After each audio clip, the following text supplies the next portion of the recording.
I honestly thought the worst outcome of my family borrowing my property was a few wine stains on the floor. I was wrong. My phone exploded with emergency alerts. Just as I saw my sister live streaming her vows inside the secure federal laboratory I had spent 12 months licensing. Then the helicopters arrived, then the black SUVs. It took exactly one opening song for a wedding to become a full-blown national security crisis. My name is Dr. Harper Gonzalez, and I am 37 years old. If you looked at my life on paper, you would see a series of checked boxes and completed objectives. I have a doctorate in environmental science. I have a credit score that hovers near 800. I have a daily routine that involves waking up at 5 in the morning and consuming exactly 1 cup of black coffee before reviewing the overnight data logs. I live a life of subtraction. I removed the clutter, the noise, and the unpredictable variables so that I could focus on the one thing that actually mattered to me. That one thing was standing in front of me, gleaming under the afternoon sun of Marrow Creek, Virginia. To the untrained eye, the structure looked like something pulled from a Victorian dreamscape. It was a massive, renovated greenhouse, a skeleton of black wrought iron ribs curving elegantly against the sky, holding up sheets of glass that shimmered like a soap bubble. I had kept the original aesthetic of the property I inherited from my great-aunt. I kept the Virginia creeper vines that cascaded down the north wall, their leaves turning a violent, beautiful crimson as autumn approached. I kept the old stone pathway that wound through the wild grass leading up to the double doors. I wanted it to be beautiful. I wanted to walk into work every day and feel a sense of peace before the rigors of the science took over. But that beauty was a shell. A very expensive, very deliberate shell. Inside that glass cathedral was not a collection of rare orchids or prize-winning ferns. Inside was the result of a federal grant worth $1.5 million.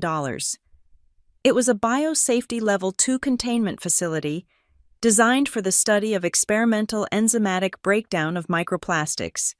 The glass was not just glass. It was reinforced, impact-resistant polycarbonate, layered with UV filters to protect photosensitive compounds. The beautiful iron frame was reinforced with steel beams capable of withstanding a Category 3 hurricane. The air inside did not smell of wet earth and blooming jasmine. It smelled of nothing, absolutely nothing. That was because the entire interior was kept at negative pressure, cycling through industrial HEPA filters 24 hours a day to ensure that no experimental enzymes escaped into the Virginia ecosystem, and conversely, that no outside contaminants ruined the samples. This was my kingdom. It was the culmination of 12 months of bureaucratic warfare. I had filled out forms that were 60 pages long. I had undergone background checks that dug into every parking ticket I had received since I was 16. I had inspectors from 3 different federal agencies walk through this space, measuring the distance between the emergency eye wash station and the primary exit with laser rulers. I had finally secured the operating license 3 weeks ago. Dr. Gonzalez.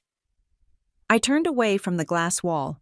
Maya Rios was standing at the threshold of the anteroom, holding her tablet.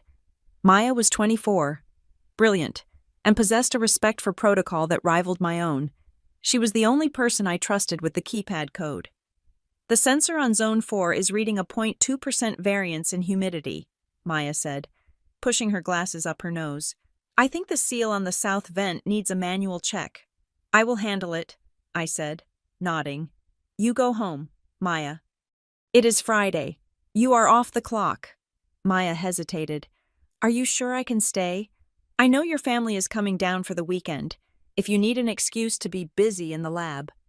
She knew me too well. Go, I said, allowing myself a small, tired smile. I cannot hide in here forever. Besides, if I miss dinner, my mother will assume I have developed a sudden and tragic antisocial disorder. Again, Maya chuckled, tapped a few commands into the tablet to log her exit, and hung up her lab coat. Good luck, Harper. Remember, do not let them touch the thermostat. Nobody touches the thermostat, I replied automatically. Nobody gets in here at all. I watched her leave. her car kicking up a small cloud of dust as she drove down the long gravel driveway. I was alone. I turned back to the lab. It was quiet, save for the low, rhythmic hum of the air filtration system. It was the sound of safety. I walked through the decontamination airlock, the heavy hiss of the doors sealing behind me bringing me a sense of comfort that most people probably found in a warm blanket. I walked past the rows of stainless steel workbenches. Each one was immaculate. Beakers, centrifuges, and microscopes were aligned with military precision. In the center of the room stood the main incubator unit, a large, humming metal box that contained the proprietary bacterial cultures I was studying. That box was the heart of the project. If those cultures were compromised by a temperature spike or a foreign contaminant, 3 years of research and nearly $2 million of taxpayer money would vanish. I checked the monitors one last time. All indicators were green. The security system was armed. The cameras were recording. The motion sensors were active. I exited the lab, going through the full exit protocol. I stripped off my protective gear, washed my hands for the mandated 30 seconds, and stepped out into the cool Virginia air. I locked the heavy steel outer door, the one disguised with a veneer of rustic wood, to match the vintage look, and heard the satisfying thunk of the electronic deadbolt sliding home. I looked at the yellow sign bolted to the wall at eye level. It was not charming. It was not rustic. It was a standard-issue federal warning placard. Warning: federally regulated research facility, authorized personnel only, violators subject to prosecution under federal law. It was ugly, and I loved it. It drew a line in the sand. It said that this place did not belong to Harper the daughter or Harper the sister. It belonged to Dr. Gonzalez, the scientist. I turned and walked toward the main house, a modest 2-story cottage about 100 yards away. I could already see the silver Lexus SUV parked in the driveway. My stomach tightened. My family. I loved them. I really did. But loving the Gonzalez family was like hugging a cactus. You had to accept that you were going to get pricked. My father, Glenn, was a man who believed that everything could be fixed with a handshake and a "don't worry about it." He had floated through life on charisma and luck, and he expected the universe to bend to his will because he was a nice guy. My mother, Mary Ann, was a different creature. She was a woman who lived for the appearance of things. To Mary Ann, a problem was only a problem if the neighbors knew about it. She spoke in a language of aggressive sweetness, where "bless your heart" was a tactical nuclear weapon and "I am just saying" was a preamble to an insult. And then there was Brianna. My sister was 29 years old, and as far as I could tell, her entire existence was a performance art piece curated for an audience of strangers on the internet. Brianna did not just eat lunch, she created content. She did not just go on vacation, she executed a brand activation. She was beautiful, effervescent, and completely untethered from the reality of consequences. She was the golden child, the one who sparkled. I was the other one, the one with the glasses, the one who liked rocks and water samples more than prom dates, the one who moved to a remote town in Virginia to stare at bacteria. I took a deep breath and opened the front door of my house. "Harper." The voice came from the kitchen, high-pitched and demanding. My mother appeared, wiping her hands on a tea towel. She looked immaculate, as always. Her hair was sprayed into a helmet of blonde perfection that could likely withstand gale-force winds. "You are finally here," she said, pulling me into a hug that smelled of expensive perfume and passive aggression. "We have been waiting for 20 minutes. Brianna is starving." "I was working, Mom," I said, gently extricating myself. "I told you I work until 5. "Work, work, work," my father boomed, coming in from the living room with a glass of scotch in his hand. He slapped me on the shoulder. "You are the boss now, kiddo. The boss makes the hours. You should learn to delegate."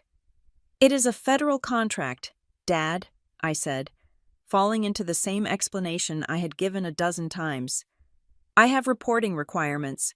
I cannot just clock out when I feel like it." "Well, you are here now," Brianna said. She was lounging on my sofa, scrolling through her phone. She didn't look up.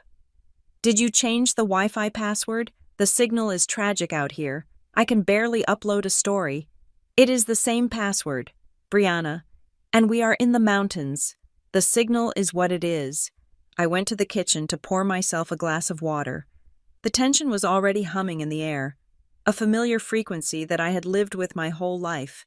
They were here, in my space, but they were not really here. They were occupying the square footage, but they had no concept of the life I had built. So, my mother said, leaning against the counter and watching me with that critical, assessing gaze. The place looks rustic. The yard could use some landscaping. It looks a bit wild. Harper, it is a native pollinator garden. Mom, it is supposed to be wild. Right, she said, dragging the word out. Well, at least that big glass building out back is stunning. I was telling your father, it is the only thing on this property that looks like it has any class. I stiffened. That is the lab, Mom. I know. The lab, she waved her hand dismissively. But it is so pretty. The way the light hits it, it is very Pinterest, very distinct. It is a containment facility, I said, my voice dropping an octave. It is not a decoration. You are always so serious, Brianna said, finally looking up from her phone. She walked into the kitchen, her eyes scanning the room as if looking for a better backdrop.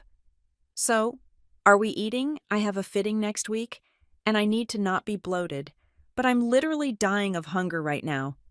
Dinner is in the oven, I said. Lasagna. Carbs, Brianna sighed. Brave choice. We moved to the dining table.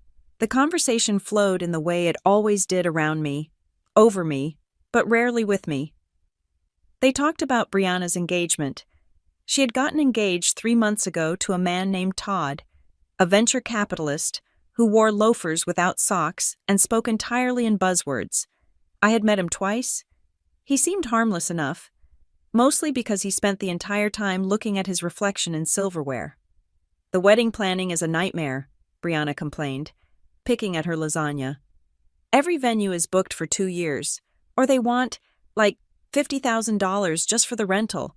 It is robbery, and the ones that are available are so ugly. Hotel ballrooms with carpet that smells like 1998. It has to be perfect, my mother added. We have a reputation to uphold. The release photos need to be exclusive. I just want something magical, Brianna said, looking out the window toward the backyard. The sun was setting, and the last rays of golden light were hitting the curved glass of my lab, turning the whole structure into a glowing jewel against the darkening forest. I saw Brianna's eyes widen. I saw the gears turn in her head. I stopped chewing. A cold feeling washed over me, a primitive instinct that signaled danger. Wow, Brianna breathed. Look at that light. It is lovely, my father said, refilling his scotch. Harper did a good job fixing that old thing up. You remember what it looked like when Aunt Edna had it, a ruin? It is gorgeous, my mother agreed. Her voice took on that sugary, predatory tone. You know, it really is a shame to keep something that beautiful just for what is it you do in there, Germs. Microplastics research, I corrected, my grip tightening on my fork. Right, plastic, my mother said. It seems like a waste to hide it away. I put my fork down. I knew where this was going. I wanted to stop it before it started. But in my family, once the train left the station, it did not stop until it crashed. I looked at them, my father, oblivious and cheerful. My mother, calculating and eager. My sister, staring at my laboratory like a wolf staring at a lamb. I had spent my whole life trying to prove to them that what I did mattered, that I was not just the weird daughter who liked science, but a professional who commanded respect. I wanted them to see the lab and see me, but they didn't see me. They saw a venue. Harper, Brianna said, turning her gaze to me. She smiled, and it was the smile that had gotten her out of speeding tickets and into VIP sections her entire life. You know, I was thinking. I braced myself. The quiet peace of the mountains felt very far away. The crisis wasn't the federal inspectors or the unstable enzymes. The crisis was sitting at my dining room table, eating my lasagna, and plotting to turn my career into a backdrop. "No," I said, before she could finish. "You do not even know what I was going to ask." Brianna laughed, but her eyes narrowed slightly. "I think I do," I said, "and the answer is no." The silence that followed was heavy, broken only by the clinking of my father's ice cubes. But I knew this was just the opening skirmish. The war had just begun, and I was outnumbered 3-1. "No," the word hung in the air above the lasagna like a bad smell. I had said it clearly, firmly, and with the kind of finality that usually ended a conversation in a boardroom. But at the Gonzalez dinner table, "no" was apparently just an opening bid. My mother, Mary Ann, blinked at me. Her eyelashes were long, synthetic, and fluttered with a practiced confusion. She took a delicate sip of her Chardonnay, leaving a perfect crescent of peach-colored lipstick on the rim. "Harper, darling," she said, her voice dropping to that cooing register she used when she wanted to manipulate a customer service representative. "Do not be so reactionary. You have not even heard the vision yet." "I do not need to hear the vision," I said, putting my fork down. My appetite had vanished, replaced by a cold knot of anxiety in my stomach. "Mom, that building is not a venue. It is a federally regulated research facility. It is a biosafety level 2 laboratory. It is not a barn. It is not a hotel ballroom. It is a scientific instrument." "But it is so Pinterest," she countered, as if that were a legal argument. She gestured vaguely toward the window, where the lab was now a silhouette against the twilight. "I mean, really, Harper, look at the lines, the wrought iron, the way the vines drape over the entrance. It is industrial chic. That is the biggest trend right now." Brianna showed me photos of a wedding in Napa that cost $200,000, and the venue did not look half as good as your greenhouse. "It is not a greenhouse," I said through gritted teeth. "Not anymore." "Details." My father, Glenn, chimed in. He was cutting a large piece of lasagna, the cheese stretching out in long, messy strings. "You are getting hung up on details. Harper, always have. Look, your sister is in a bind. Every decent place is booked solid. The deposit fees are criminal. And here you are, sitting on a gold mine of a location, just keeping it all to yourself for what bugs bacteria." "Enzymes," I corrected. "And I am not keeping it to myself. I am keeping it secure because I am legally required to do so." I took a breath, trying to slow my heart rate. I needed to speak their language. I needed to make them understand that this wasn't about me being selfish. It was about the United States government being very, very strict. "Listen to me," I said, leaning forward. "To get the license for that lab, I had to agree to random inspections. There are cameras inside that feed directly to a secure server. There are sensors on the doors. If an unauthorized person enters that facility, anyone who is not me or my registered assistant, it triggers a breach protocol. We are talking about fines starting at $50,000 per incident. We are talking about the immediate revocation of my grant. We are talking about potential jail time if they think I am negligent with biological materials." I looked at them, waiting for the gravity of jail time to sink in. My father let out a short, dismissive laugh. It was a dry sound, like dry leaves skittering on pavement. "Oh, come on, Harper," he said, waving his fork at me.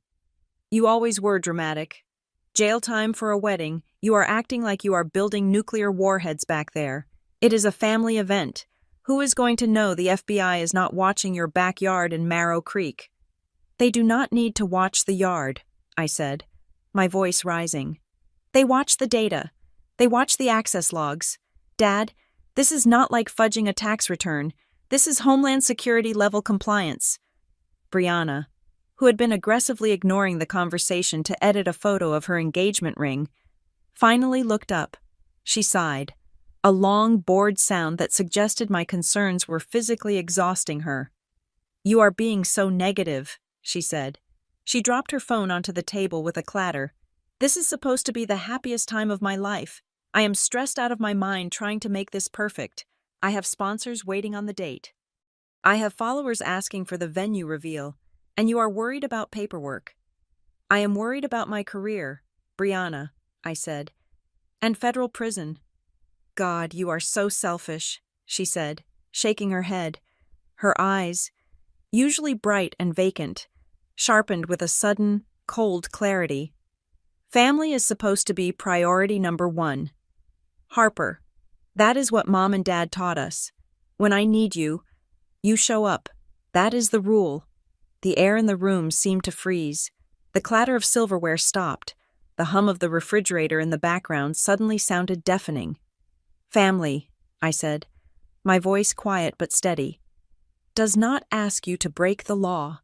My mother gasped, a sharp intake of breath as if I had slapped her.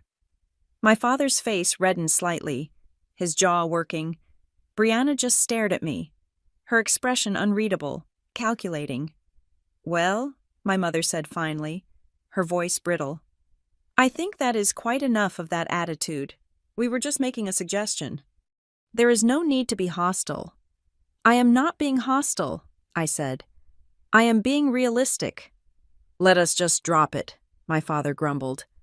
Ruining a perfectly good dinner. Pass the wine, Marianne. They shifted the conversation instantly, just like that. One moment we were discussing the potential destruction of my livelihood, and the next, my mother was talking about the neighbor's golden retriever and my father was complaining about the price of gasoline. It was a masterful pivot. It was their way of telling me that my objections had been noted, filed, and discarded. But the silence that sat beneath their chatter was heavy. It was the silence of a predator waiting for the prey to lower its guard. I did not trust it. I did not trust them. I excused myself, claiming I needed to use the restroom. I went into the hallway, my hands trembling slightly. I pulled out my phone. I needed a paper trail. If things went sideways, if they tried to guilt me later or claim ignorance, I needed proof that I had drawn the line. I opened a group chat that included Mom, Dad, and Brianna. I typed quickly, my thumbs flying over the screen. Regarding the lab, I want to be absolutely clear so there is no confusion. The laboratory is a restricted federal zone. No one is allowed to enter. No one is allowed to touch the external sensors, the keypad, or the signage. The cameras are active 24 hours a day. Unauthorized entry will trigger a police response and ruin my career. Please respect this. I hit send. Then, for good measure, I copied the text and sent it as an email to my father's business address and my sister's inquiries email that she used for her influencer contracts. I walked back into the dining room. My phone buzzed in my pocket. They had all received it. No one looked at me. My mother was laughing at something my father said. Brianna was back on her phone. They had seen the warning, they had read it, and they had decided to pretend it did not exist. That scared me more than an argument. Arguments can be won. Denial is a wall you cannot break down. I sat back down, picking up my fork. The lasagna was cold. So, I said, trying to bridge the gap, trying to be the sister they wanted me to be without giving up the scientist I was. When is the big day? Anyway, you have not sent out the invitations yet. I needed to know the timeline. If the wedding was months away, I had time to reinforce the boundaries. I could install a secondary fence. I could hire a private security guard for the weekend. Brianna looked up, her face smoothing into a mask of casual indifference. She took a sip of her water. Oh, we are still finalizing the guest list, she said lightly. But the date is set, 3 weeks from this Saturday. I choked on my water. 3 weeks. It is a short engagement, my mother said quickly, jumping to Brianna's defense. Todd has a very busy schedule with the merger coming up, and Brianna wanted a fall wedding before it gets too cold. It is very romantic, actually, spontaneous. 3 weeks, I repeated, my mind racing. 3 weeks was nothing. That was barely enough time to get a dress altered, let alone plan a wedding that Brianna considered brand-worthy. It is tight, Brianna admitted with a shrug. That is why I am so stressed about the venue, but we will figure it out. We always do. She smiled at me then. It was a genuine smile, soft and sisterly. I really want you to be my maid of honor. Harper, she said, I know we are different. I know you think I am shallow, and I think you are intense, but you are my big sister. It would mean a lot to me. The anger that had been boiling in my chest began to cool, replaced by that familiar, aching desire for connection. I had spent so many years on the outside of this family, looking in through the glass, much like they were looking at my lab now. I wanted to be part of the celebration. I wanted to stand next to her. I would love to be your maid of honor, I said softly. Good, Brianna said. That is settled then. And the venue? I asked, needing to hear it one more time. Do not worry about it, my father said, waving a hand. We will find something. There is that country club over in Charlottesville, or maybe the Botanical Gardens. We will sort it out. Let us not spoil the weekend talking about logistics. I let out a breath I didn't know I was holding. They were backing down. They had heard me. They were unreasonable. Yes, but they weren't insane. They wouldn't risk my entire life for a party. Okay, I said. Okay. I believe them. Why wouldn't I? Who lies about the date of their own wedding? Who looks their sister in the eye and asks her to be the maid of honor while simultaneously plotting a federal crime? I looked at Brianna. She was typing on her phone again, a small, secretive smile playing on her lips. I assumed she was texting Todd. I did not know that she was texting a wedding planner named Chloe. I did not know that she was texting a lighting crew, and I certainly did not know that 3 weeks was a complete fabrication. The wedding was not in 3 weeks. The wedding was this weekend. I finished my cold lasagna, feeling a strange mix of relief and lingering unease. Outside, the wind picked up, rattling the window panes. Down in the lab, the humidifiers hummed, the servers blinked, and the enzymes sat in their suspended animation, unaware that they were about to become the most expensive wedding decorations in the history of the state of Virginia. More wine, my mother offered, holding up the bottle. Please, I said. I drank. I relaxed. I let my guard down. And that was the moment I lost. It was exactly 1 week later when the trap was sprung. It did not look like a trap. It looked like a cream-colored envelope made of heavy, expensive cardstock, sitting innocently on my kitchen counter next to my morning coffee. My mother, Mary Ann, was standing there with a smile that was too bright, too eager. My father was leaning against the refrigerator, attempting to look casual, though he was tapping his foot in a rhythm that betrayed his impatience. Open it, my mother urged. Consider it an early thank you gift for being the best maid of honor a sister could ask for. I hesitated. My hands were dry and cracked from excessive washing and glove use. My eyes felt like they were filled with sand. I had spent the last 4 nights running calibration tests on the incubator units, sleeping in 2-hour bursts on a cot I kept in the office. I was exhausted. I was brittle, and they knew it. I tore open the envelope. Inside was a brochure for Stone Pine Wellness Lodge. It was a high-end retreat about 3 hours north, tucked deep in the Blue Ridge Mountains. The package included a 3-day stay, a deep tissue massage, and a total digital detox experience. We booked it for this weekend, my father said, beaming. You leave Friday at noon, come back Monday morning, just in time to help Brianna with the final fittings next week. I cannot go, I said, my voice hoarse. I have the quarterly containment logs due on Tuesday. The lab needs you to be sane, my mother interrupted, her voice dropping to a sympathetic whisper. Look at you. Harper, you have dark circles under your eyes. You are vibrating with stress. Brianna is worried that you are going to collapse before the wedding. We all are. She reached out and touched my arm. Her hand was warm. It felt like concern. It felt like love. Please, she said, do it for the family. Do it so you can be glowing in the pictures. We just want you to rest. I looked at the brochure. A heated mineral pool. A bed with 400 thread count sheets. Silence. The temptation was physical, a heavy weight pulling at my shoulders. I was so tired of fighting. I was so tired of being the vigilant, paranoid scientist. Just for a moment, I wanted to be the daughter who accepted a gift. Maya can cover the weekend checks, I asked, more to myself than to them. Of course she can, my father said quickly. That girl is efficient. She is practically you. I looked at them. I searched for the deception, but I was too sleep-deprived to find it. I saw only two parents who wanted their daughter to take a nap. Okay, I whispered. My mother clapped her hands. Wonderful you pack. We will handle everything else. By Friday at noon, I was packed. I went down to the lab to give Maya her final instructions. She was sitting at the main terminal, logging the morning's humidity variances. I am activating the weekend protocol, I told her. The system will go into low-power monitoring. It will text us if there is a thermal variance of more than 2 degrees. You do not need to come in physically unless you get an alert.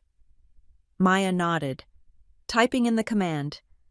Enjoy the spa. Harper, seriously, do not think about the enzymes. Do not think about the federal government. Just sleep. I will, I promised. We walked out together. I watched Maya lock the inner door. I watched her secure the outer steel door. I tugged on the handle myself, ensuring the deadbolt was engaged. It was solid. It was impenetrable. I got into my car and drove away. As I turned onto the main road, leaving the property behind, I felt a knot loosen in my chest. I was free for 72 hours. I did not know that I had just abandoned my post. According to the timeline reconstructed later by federal investigators, the silver SUV carrying my parents and a man named Eddie pulled into my driveway exactly 58 minutes after my taillights disappeared. Eddie was not a registered locksmith. He was a guy my father found on an online forum who advertised emergency lockouts and cash only, no questions asked. He drove a rusted van with no company logo. He did not ask for a deed. He did not ask for identification. He asked for $300. My father stood by the gate, looking up at the security camera with a confident smirk, while my mother paced nervously, checking her watch. They were not breaking in their minds. They were simply facilitating access to family property. But the keypad on the lab door was military grade. It did not have a keyhole to pick. It was electronic. That was where Brianna came in. She was not there in person yet. She was on a video call on my mother's phone, which my mother held up to the camera lens by the door, and then showed to Eddie. I am the owner, Brianna's voice chirped from the screen, pixelated and convincing. She was wearing a silk robe, holding a frantic-looking cat that belonged to her neighbor. I am so sorry. I changed the code last week and completely forgot it. And now Mr. Whiskers is locked inside with his medication. He has seizures if he does not take it by 2 o'clock. Please, you have to help me. It was a performance worthy of an Academy Award. She even squeezed out a fake tear. Then, she held up a piece of paper to the camera. It was blurry. It was a utility bill from her apartment in DRC, but she had her thumb over the address. All Eddie saw was the last name Gonzalez and a lot of official-looking text. That is good enough for me, lady, Eddie said. He did not hack the keypad. He bypassed it entirely. He took a heavy-duty angle grinder from his van. The sound of the diamond-tipped blade biting into the reinforced steel housing of the lock mechanism would have been deafening. Sparks would have showered onto the pristine concrete walkway. It was a violent, jagged noise that ripped through the quiet of the afternoon. It took him 10 minutes to cut through the bolt. The door swung open. My parents stepped inside the anteroom. They were now standing in a federal facility without authorization. They were breathing filtered air that cost $5 a minute to purify. It smells like a hospital, my mother complained, wrinkling her nose. We need to air this out. And these signs, ugh. She pointed a manicured finger at the bright yellow biohazard level 2 placards screwed into the walls. They were mandated by 4 different government agencies. They contained critical information about emergency contacts and chemical exposure protocols. They are hideous, my mother said. They clash with the floral arrangements. The color scheme is blush and sage, not radioactive lemon. "I will take them down," my father said. He produced a screwdriver from his pocket. One by one, he unscrewed the federal warning signs. He stacked them face down in a cardboard box, treating the legal notices that protected human life like they were tacky garage sale leftovers. "Much better," my mother said, smoothing her dress. "Now, the cameras. We cannot have cameras staring at the guests. It is invasive. People want to feel private." My father walked over to the security hub in the corner of the anteroom. He did not know how to operate the software. Of course, he did not know how to disable the recording function gracefully, so he simply found the power cord for the localized server rack and yanked it out of the wall.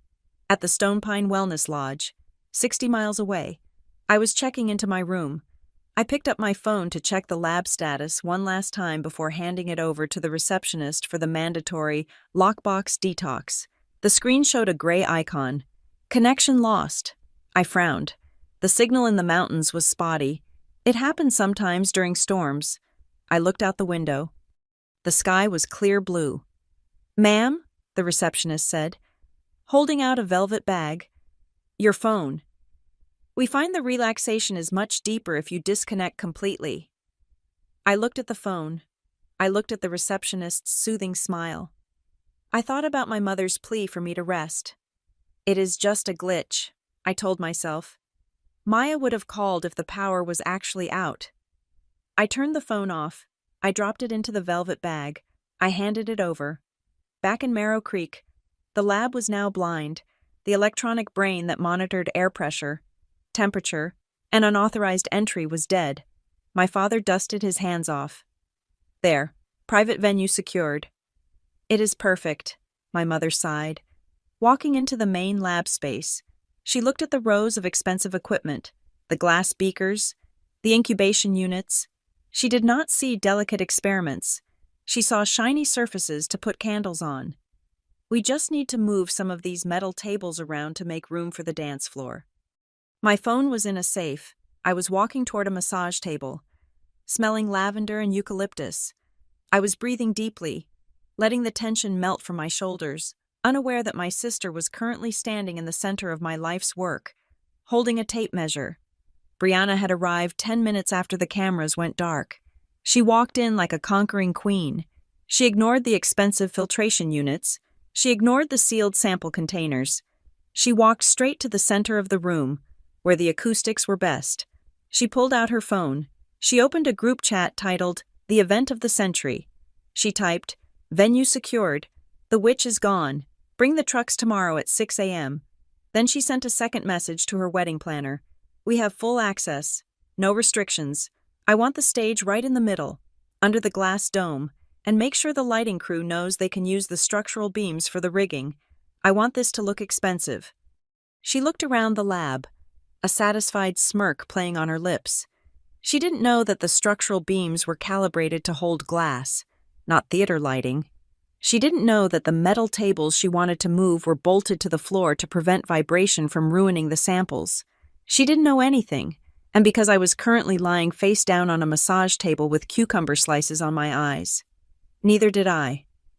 The sun set over Marrow Creek, the lab, usually a fortress of solitude and science, sat vulnerable and exposed. The lock was broken. The sensors were dead. The signs were in a box, and the invasion was just beginning. The invasion began with a compliment that felt like a desecration. At 6 a.m. on Saturday, a fleet of white box trucks rumbled up the gravel driveway of my property. They bore the logo of Lux Events, a company that specialized in turning ordinary spaces into fairy tales for people who had more money than sense. The team that spilled out of the trucks did not look like the federal inspectors I was used to. They wore black t-shirts and tool belts, and they looked at my laboratory the way a painter looks at a blank canvas. "It is breathtaking," the lead planner, a woman named Chloe, said. She stood in the center of the main atrium, her voice echoing slightly off the reinforced glass. "The industrial structure, the way the morning light hits the steel beams, it is completely European. It feels like a conservatory in Milan." My mother, standing beside her, beamed as if she had personally welded the steel beams herself. "We knew it had potential," my mother lied, smoothing the front of her silk blouse. "We just had to clear out some of the clutter, to let the space breathe." The clutter she was referring to included the safety signage, the emergency eye wash stations, and the sterile perimeter markers. The breathing she wanted was about to suffocate the most sophisticated airflow system in the state. I was not there to see it, but I have seen the footage, I have seen the receipts, and I have reconstructed the crime scene in my mind 1,000 times. The transformation was efficient, professional, and horrifyingly ignorant. The event crew started with the stage. Chloe decided that the visual focal point of the wedding should be directly under the central glass dome, where the natural light was strongest. Visually, it was a smart choice. It created a halo effect for the bride and groom. Scientifically, it was a disaster. That specific spot was the intake zone for the negative pressure system. It was where the air was pulled up and scrubbed before being recirculated. By placing a raised wooden platform, heavy velvet curtains, and a massive floral arch right there, they effectively choked the lungs of the building. The airflow, which needed to be constant and laminar to keep the enzymes dormant, became turbulent and restricted. Next came the lighting. My lab was equipped with full-spectrum botanical grow lights and high-intensity observation lamps. They were harsh, white, and clinical. That did not fit the moody, romantic vibe Brianna had pinned on her vision board. "Can we gel these?" a technician asked, pointing up at the $1 million lighting rig. "Just cover them," Chloe directed. "We brought the amber uplights. We want a candlelit glow." So, the technicians climbed ladders. They taped heat-resistant gels over the sensors that monitored light intensity. They clamped heavy theatrical spotlights onto the structural supports that were designed to hold static loads, not vibrating equipment. They turned a room designed for absolute clarity into a dim, amber-hued cavern. Then, they found the sample preparation area. This was a long, stainless steel counter along the east wall. It was seamless, non-porous, and antimicrobial. It was where I prepared slides and handled the raw cultures. "This bar is incredible," the head caterer exclaimed, running his hand along the surface. "Look at this finish. We can set up the signature cocktails right here. It is long enough for 3 mixologists." They did not ask what had been on that counter 24 hours ago. They did not ask about the chemical residue protocols. They simply unpacked crates of vodka, gin, and crystal glassware. They set up buckets of ice where I usually kept thermal-sensitive reagents. They sliced lemons and limes on cutting boards, placed directly on the surface where I'd been isolating bacterial strains on Friday morning. It was a violation of the highest order, but it looked beautiful. That was the tragedy of it. If you did not know it was a biological time bomb, it looked like the most modern, chic venue in Virginia. But the worst offense was the greenery. My lab contained live plant samples specifically, a genetically modified strain of ivy that acted as a bio-indicator for the microplastic breakdown. These plants were data points. They were fragile. "The vines are a bit messy," Brianna said, walking through the space with her phone held high, checking the angles. "Can we spruce them up? Maybe add some sparkle." "We can weave fairy lights through them," Chloe suggested, "and maybe hang some crystal teardrops. It will catch the light." "Do it," Brianna ordered. The decorators went to work. They took heavy strings of battery-operated lights and wound them tightly around the stems of the research plants. They hung lead crystal prisms from the delicate branches. They effectively strangled the test subjects, adding weight and heat to organisms that were grown in a controlled, stress-free environment. While the physical space was being assaulted, the digital space was being weaponized. Brianna had not just hired a videographer. She had hired a production team. There were 3 camera operators, a drone pilot who was grounded, thankfully, by the glass ceiling, and a dedicated social media manager whose sole job was to live-stream the event to Brianna's 600,000 followers. They set up a command center in my office. They pushed my logbooks aside to make room for monitors and mixing boards. They plugged their high-demand equipment into the power outlets that were labeled dedicated circuit, life support. "We need bandwidth," the tech guy shouted. "The Wi-Fi is garbage." "Just plug into the hard line," Brianna said, waving at the Ethernet ports in the wall. "It is a research lab. The internet should be fast." They plugged their streaming server directly into the internal network of a federal facility. They bypassed the firewall because the physical port was inside the secure zone. In doing so, they opened a direct tunnel between a wedding livestream and a database containing classified environmental research. 60 miles away, at the Stone Pine Wellness Lodge, I was sitting on a teak bench overlooking a misty valley. I had just finished a meditation session that I had surprisingly enjoyed. I felt calmer than I had in months. I reached for the velvet bag that the receptionist had given back to me for a mid-stay check-in, a policy they had to ensure guests didn't have panic attacks from withdrawal. I turned my phone on. The screen lit up. I immediately tapped the app for the lab's security system. Status offline, camera feed, no signal. My heart skipped a beat. But then I looked at the secondary telemetry data. This was a low-bandwidth packet that was sent via a cellular backup, separate from the main internet. Temperature 72 degrees, humidity 45%, power active. I let out a breath. The environmental systems were holding. The offline status for the cameras and the lock likely meant the internet was down, or maybe a storm had knocked out the router, but the backup sensors said the room was stable. "It is just the Wi-Fi," I whispered to myself. "The power is on. The temperature is fine."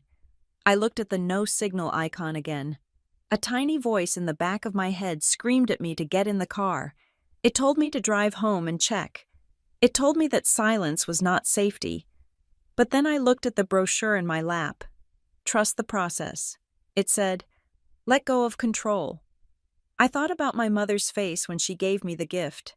I thought about how angry they would be if I showed up a day early, paranoid and accusatory, ruining the weekend because of a glitchy router.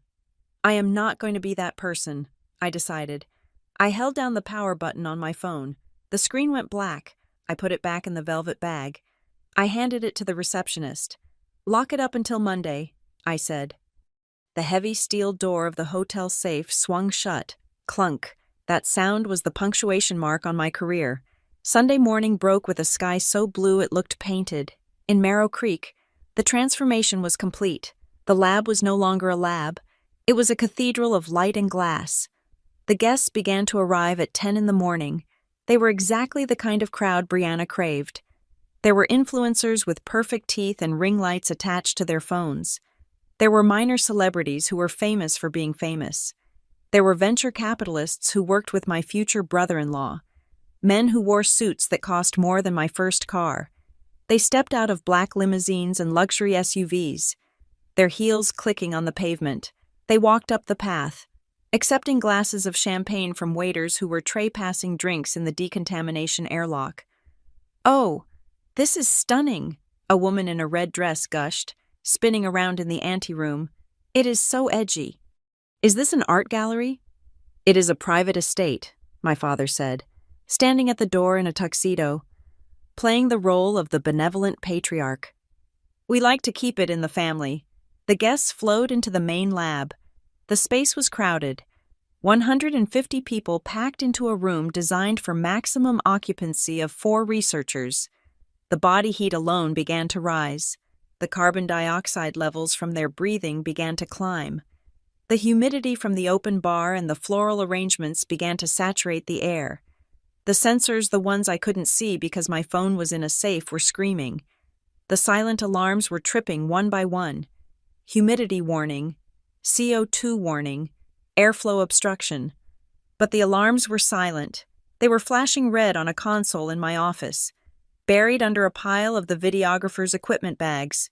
No one saw them. The guests mingled. They leaned against the incubators. They set their wine glasses down on the vibration-sensitive tables. They laughed and danced, their movements stirring the air, kicking up microscopic dust and pushing the ventilation system to its breaking point. And then, the VIP arrived. His name was Arthur Sterling. He was 60 years old, with silver hair and eyes that looked like they had seen classified documents that would terrify a normal person. He was not an influencer. He was on the board of directors for Defense Logic Corp., one of the largest military contractors in the world. He was a major donor to the political party my father desperately wanted to impress. His presence was the coup of the century for my family. Brianna had somehow managed to get an invite to him through Todd's connections, and his acceptance was the crown jewel of her guest list. Arthur Sterling walked into the lab. He looked around, nodding appreciatively at the architecture. He took a glass of whiskey from the bar, my sample prep station. He leaned against the wall, right next to the yellow warning sign that my father had removed. He took a sip of his drink. He was a man who knew what a secure facility looked like. He knew what a HEPA filter sounded like. He knew the specific tint of ballistic glass. As he looked around, his brow furrowed slightly. He tapped the metal casing of the incubator next to him. He looked at the heavy conduit pipes running along the ceiling. He was beginning to realize that this was not a greenhouse. He was beginning to realize that the aesthetic felt familiar in a way that had nothing to do with weddings and everything to do with Department of Defense specs. But the music started. The bride was coming. The moment of realization was washed away by the swell of a violin. Arthur Sterling turned to watch the entrance, his back resting against a unit containing 3 billion colonies of experimental bacteria that were currently waking up because the temperature in the room had just risen by 5 degrees. The stage was set. The players were in place. The live stream was broadcasting to 30,000 viewers and climbing, and the air in the room was beginning to change. It was getting heavy. It was getting sweet. The nightmare had officially begun. The song Brianna chose for her entrance was At Last by Etta James. I know this because I have watched the footage. I have watched it in slow motion. I have watched it with sound, without sound, and with the commentary of federal prosecutors playing over it. I have watched the moment the heavy oak doors, which were actually fake facades, taped over the blast-proof steel entry swung open. Brianna looked radiant. That is the objective truth. She was wearing a gown that cost $12,000, a strapless mermaid cut that required her to take shallow, measured breaths. She stepped onto the white runner that had been rolled out over the sealed concrete floor. The amber lighting that the crew had rigged to the structural beams cast a golden, ethereal glow over everything. To the 50,000 people watching the live stream, it looked like a dream. The viewer count was skyrocketing. The algorithm had picked up the stream, tagged it as luxury wedding, secret location, and industrial chic. People were tuning in from Ohio, from London, from Tokyo. They were commenting with heart emojis and fire emojis. This venue is insane, one user wrote. I need this for my wedding. Wrote another. Where is this? It looks like a spaceship and a garden had a baby. Brianna was checking the monitor out of the corner of her eye as she walked. I could see the slight tilt of her head. She saw the numbers climbing. 40,000. 50,000. 60,000. She was winning. She had turned my laboratory into the viral moment she had always promised herself she deserved. But inside the glass walls, the chemistry of the room was already turning against them. The problem was a matter of volume and displacement. The lab was designed to cycle air for 4 people and a specific biomass of plant matter. It was now holding 150 nervous, excited, breathing human beings. They had closed the main doors to keep the vibe intimate and to prevent the autumn wind from messing up hairstyles. The heavy velvet curtains that Chloe, the wedding planner, had draped over the ugly metal grates were actually suffocating the primary intake valves. The air system was screaming silently, trying to pull oxygen through a wall of fabric. It couldn't. So, the air stopped moving. The carbon dioxide levels began to pool at floor level, then rise. The heat from the theatrical lights, which were clamped onto sensors designed to detect thermal anomalies, began to bake the upper layer of the room, and inside the incubators, the enzymes woke up. They were designed to break down polymers. They were designed to eat plastic. They were not pathogens. They were not viruses. But when heated and stressed, they released a byproduct, a gaseous compound. It wasn't lethal in small doses, but in a sealed room, with no ventilation, it was an irritant. The first sign was the scratching. It started in the back row. A cousin from my father's side reached up and scratched his neck. Then he tugged at his collar. It was a small movement, nothing to alert the cameras. Then, the mother of the groom fanned herself with a program. She leaned over to her husband and whispered something.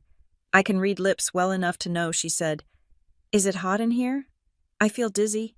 Her husband didn't answer because he was rubbing his eyes. My contacts are drying out, he muttered. By the time Brianna reached the altar, which was positioned directly under the unventilated glass dome, the temperature in the room had spiked to 85 degrees. The officiant, a local judge who owed my father a favor, began to speak. We are gathered here today. His voice sounded thick. He cleared his throat. He cleared it again. On the live stream, the comments began to shift. Why is everyone sweating so much? The lighting looks weird. Is the camera melting? Look at the guy in the second row. He looks like he's going to throw up. The irritant in the air was invisible. It had no smell.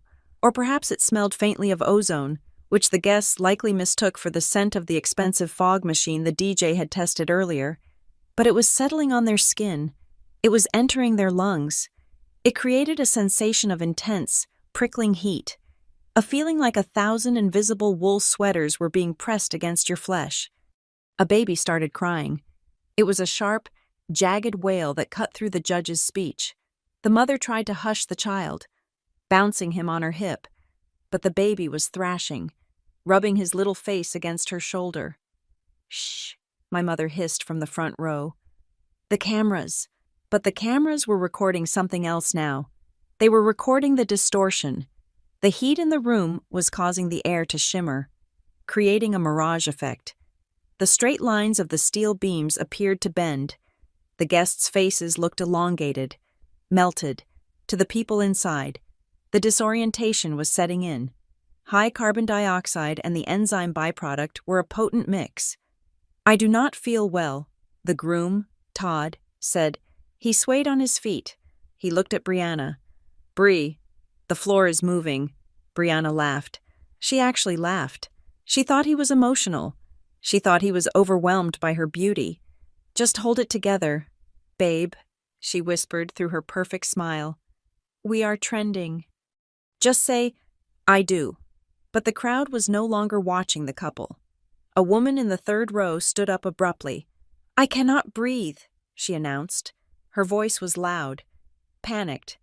There is no air in here. Open a window. Sit down, my father barked, turning around. We are in the middle of the vows. My throat is burning, someone else shouted. The pleasant murmur of a wedding was replaced by a low, buzzing hive sound of anxiety. People were clawing at their neckties. Women were tearing off their necklaces as if the metal was burning their skin. Brianna's smile faltered. She looked at the videographer. She made a keep rolling gesture with her hand, a desperate slash through the air. It is just a little warm, she announced to the room, her voice shrill. Everyone just calm down. We are almost done. Look at the camera and smile. This is a moment. She wanted a viral moment. She got one. Arthur Sterling, the VIP from Defense Logic Corp., was standing near the bar. He had loosened his tie. His face was a deep, alarming shade of violent red. He was 60 years old. He had a heart condition, and he was currently breathing air that had the oxygen content of a submarine with a broken scrubber. The camera, the main wide-angle lens that was streaming to 65,000 people, caught it all. Arthur Sterling clutched his chest. He didn't crumble gracefully like they do in movies. He went rigid.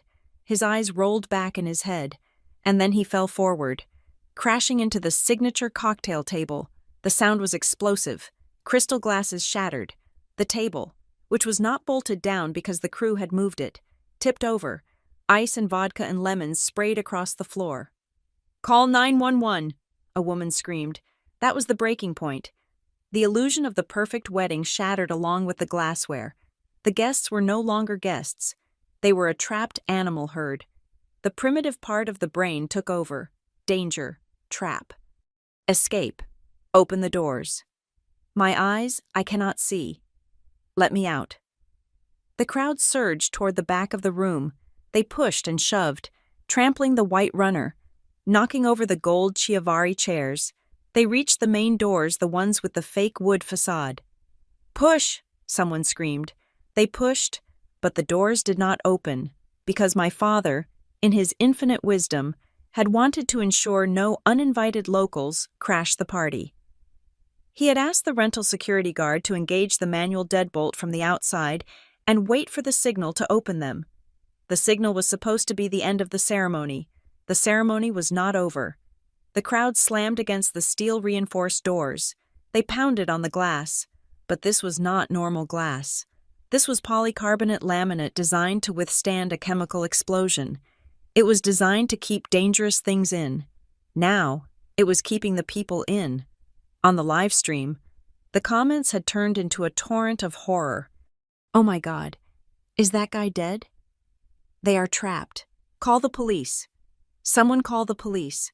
I am calling the station in Virginia right now. What is happening to their faces? Why is everyone red?" Brianna stood at the altar, alone. Todd had sat down on the floor, holding his head. Brianna looked at the chaos. She looked at the phone in the hand of the social media manager, who was cowering behind a speaker. "Stop filming!" my mother shrieked. Finally realizing that the narrative had collapsed, she lunged for the camera. "Turn it off!" But the stream didn't cut. The manager dropped the phone, and it landed face up on the floor. It provided a perfect, low-angle view of the nightmare. It showed the shoes of the guests stamping past. It showed the hem of a bridesmaid's dress tearing as she fell.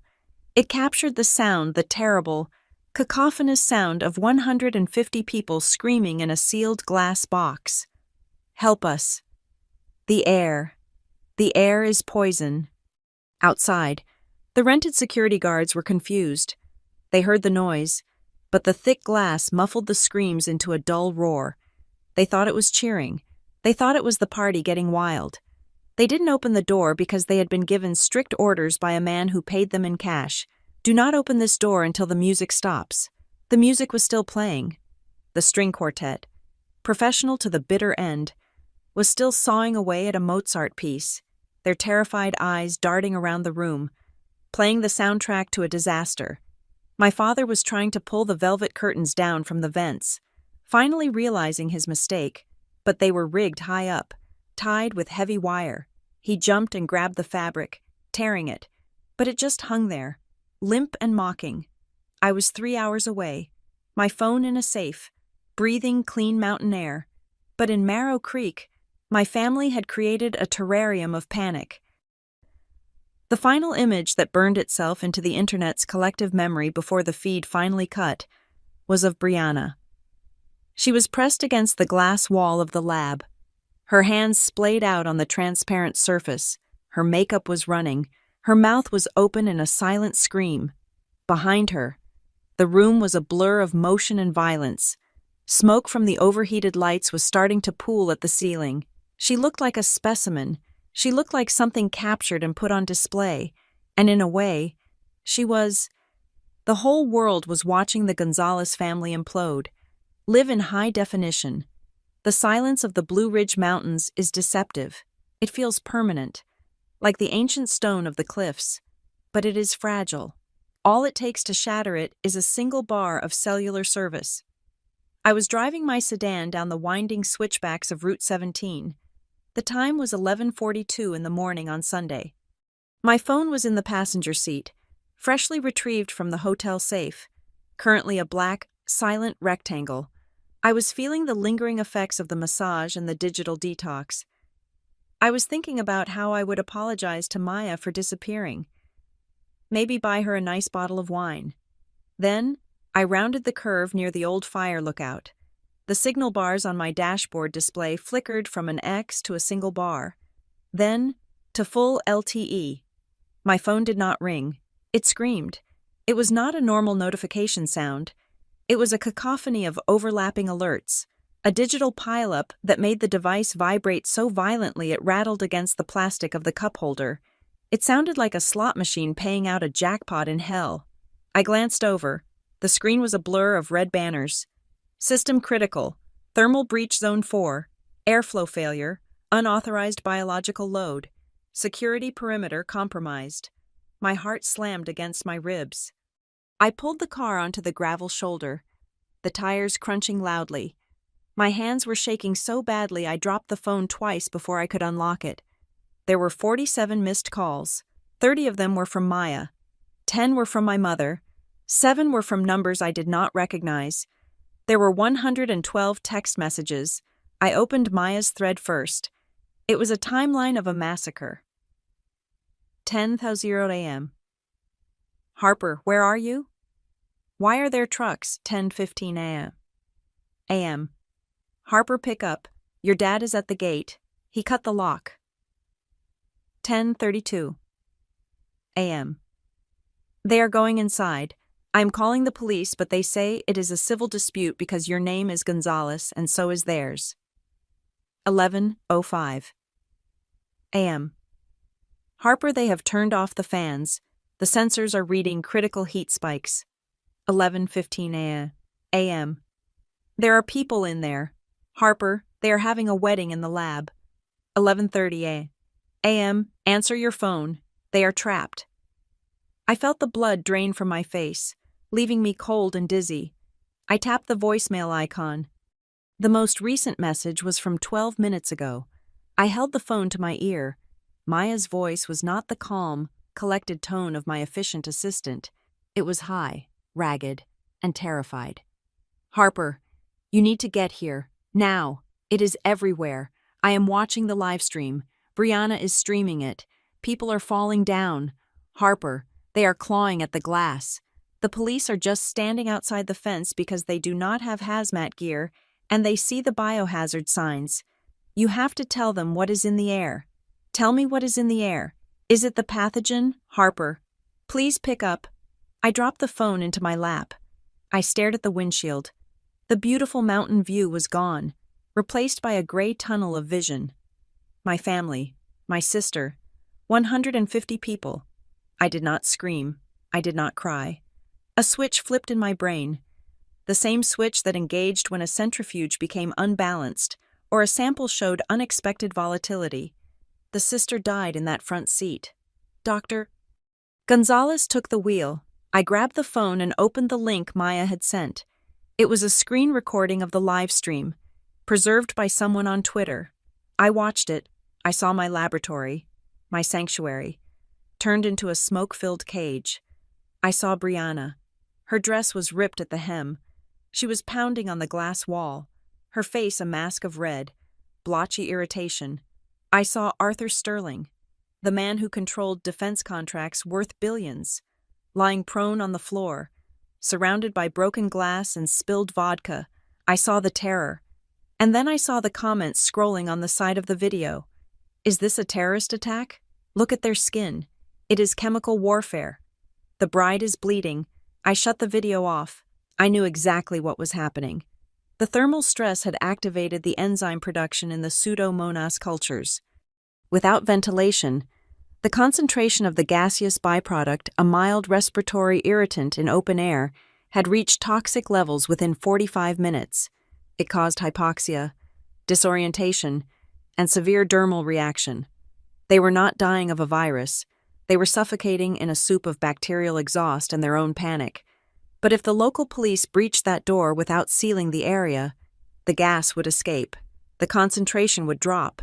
Yes, but the samples, the genetically modified organisms, would be released into the wild. That was a federal crime. That was a biological containment breach of the highest order. I started the car. I slammed my foot on the gas. As the car roared back onto the highway, I dialed a number I had memorized but hoped never to use. It was not 911. It was a direct line to the Federal Research Oversight Committee's Emergency Response Unit. Regional Command, a voice answered. It was a human, but it sounded like a machine. This is Dr. Harper Gonzalez, I said, my voice steady, cutting through the road noise. Grant ID number 7499 Alpha 2. I am declaring a code red containment failure at the Marrow Creek facility. There was a pause. A keyboard clattered on the other end. Dr. Gonzalez, the voice came back, sharper now. We are showing a complete telemetry blackout at your site. Local law enforcement is reporting a mass casualty event. Confirm status. The facility has been breached by unauthorized civilians, I said. Approximately 150 individuals. The HVAC system has been manually disabled. Thermal sensors indicate a runaway enzymatic reaction. The subjects are exposed to concentrated high-density biological byproducts. They are hypoxic and panicked. Are the blast doors secured? The outer perimeter is compromised, I said. But the inner containment vessel, the greenhouse structure, appears to be sealed.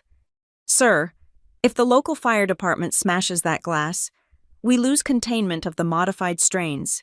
You need to stop them. We are scrambling a hazmat response team from Quantico, the operator said. ETA is 40 minutes. Do not, I repeat, do not attempt to breach the facility yourself. Do you understand? My family is inside, I said. It was the only crack in my armor. That is irrelevant to the protocol. Doctor, the voice snapped.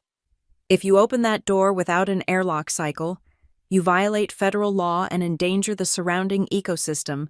You are to proceed to the staging area at the main gate and wait for the federal commander. Do not enter the hot zone. Understood, I said. I hung up. I drove the remaining 20 miles in 15 minutes. I broke every speed limit in the state of Virginia. When I turned onto my road, I was met with a wall of flashing lights. There were 6 police cruisers, 2 ambulances, and a fire truck parked haphazardly on the grass. A crowd of neighbors had gathered at the police tape, holding their phones up, filming the spectacle. A news helicopter chopped the air overhead, the sound thumping against my chest. I stopped my car at the blockade. I stepped out. A deputy I didn't recognize stepped forward, his hand resting on his holster. He looked young, sweaty, and overwhelmed.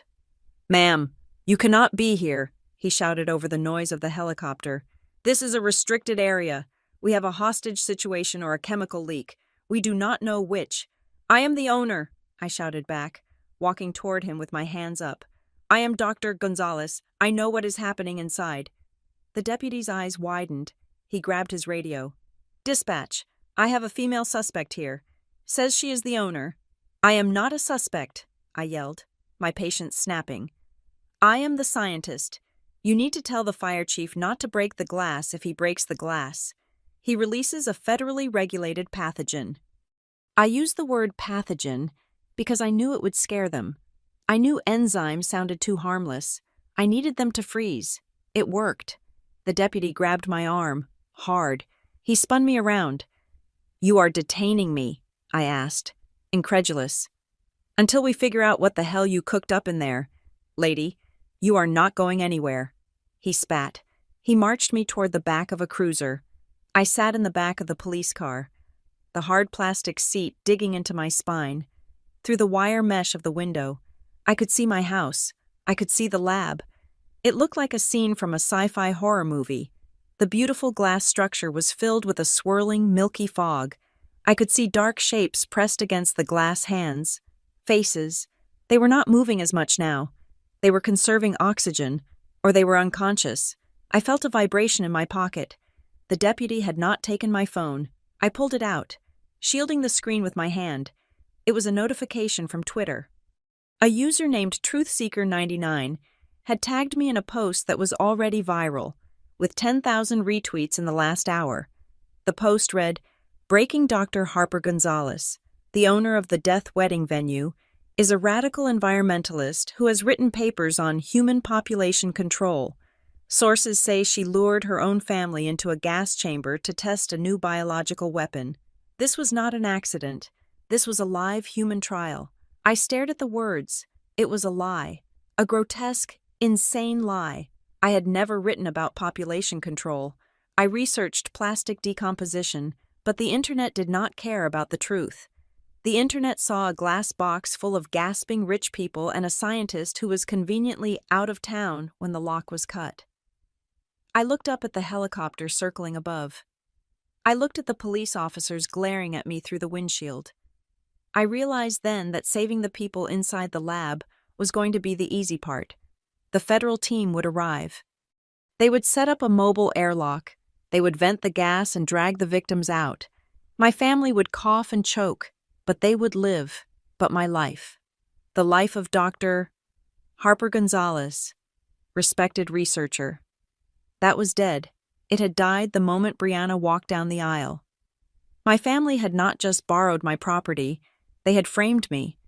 And as I sat in the back of that police cruiser, watching the black SUVs of the federal government finally roll around the corner, I knew that the hardest battle was not going to be against the enzymes. It was going to be against the narrative. I leaned my head back against the seat and closed my eyes. I listened to the sirens. They sounded like a funeral dirge. The arrival of the federal government was not like the movies. There were no sirens wailing in unison, no dramatic screeching of tires. It was a heavy, suffocating blanket of silence that rolled over the property. The black SUVs with Department of Homeland Security plates moved with the slow, crushing inevitability of a glacier. They did not park. They established a perimeter.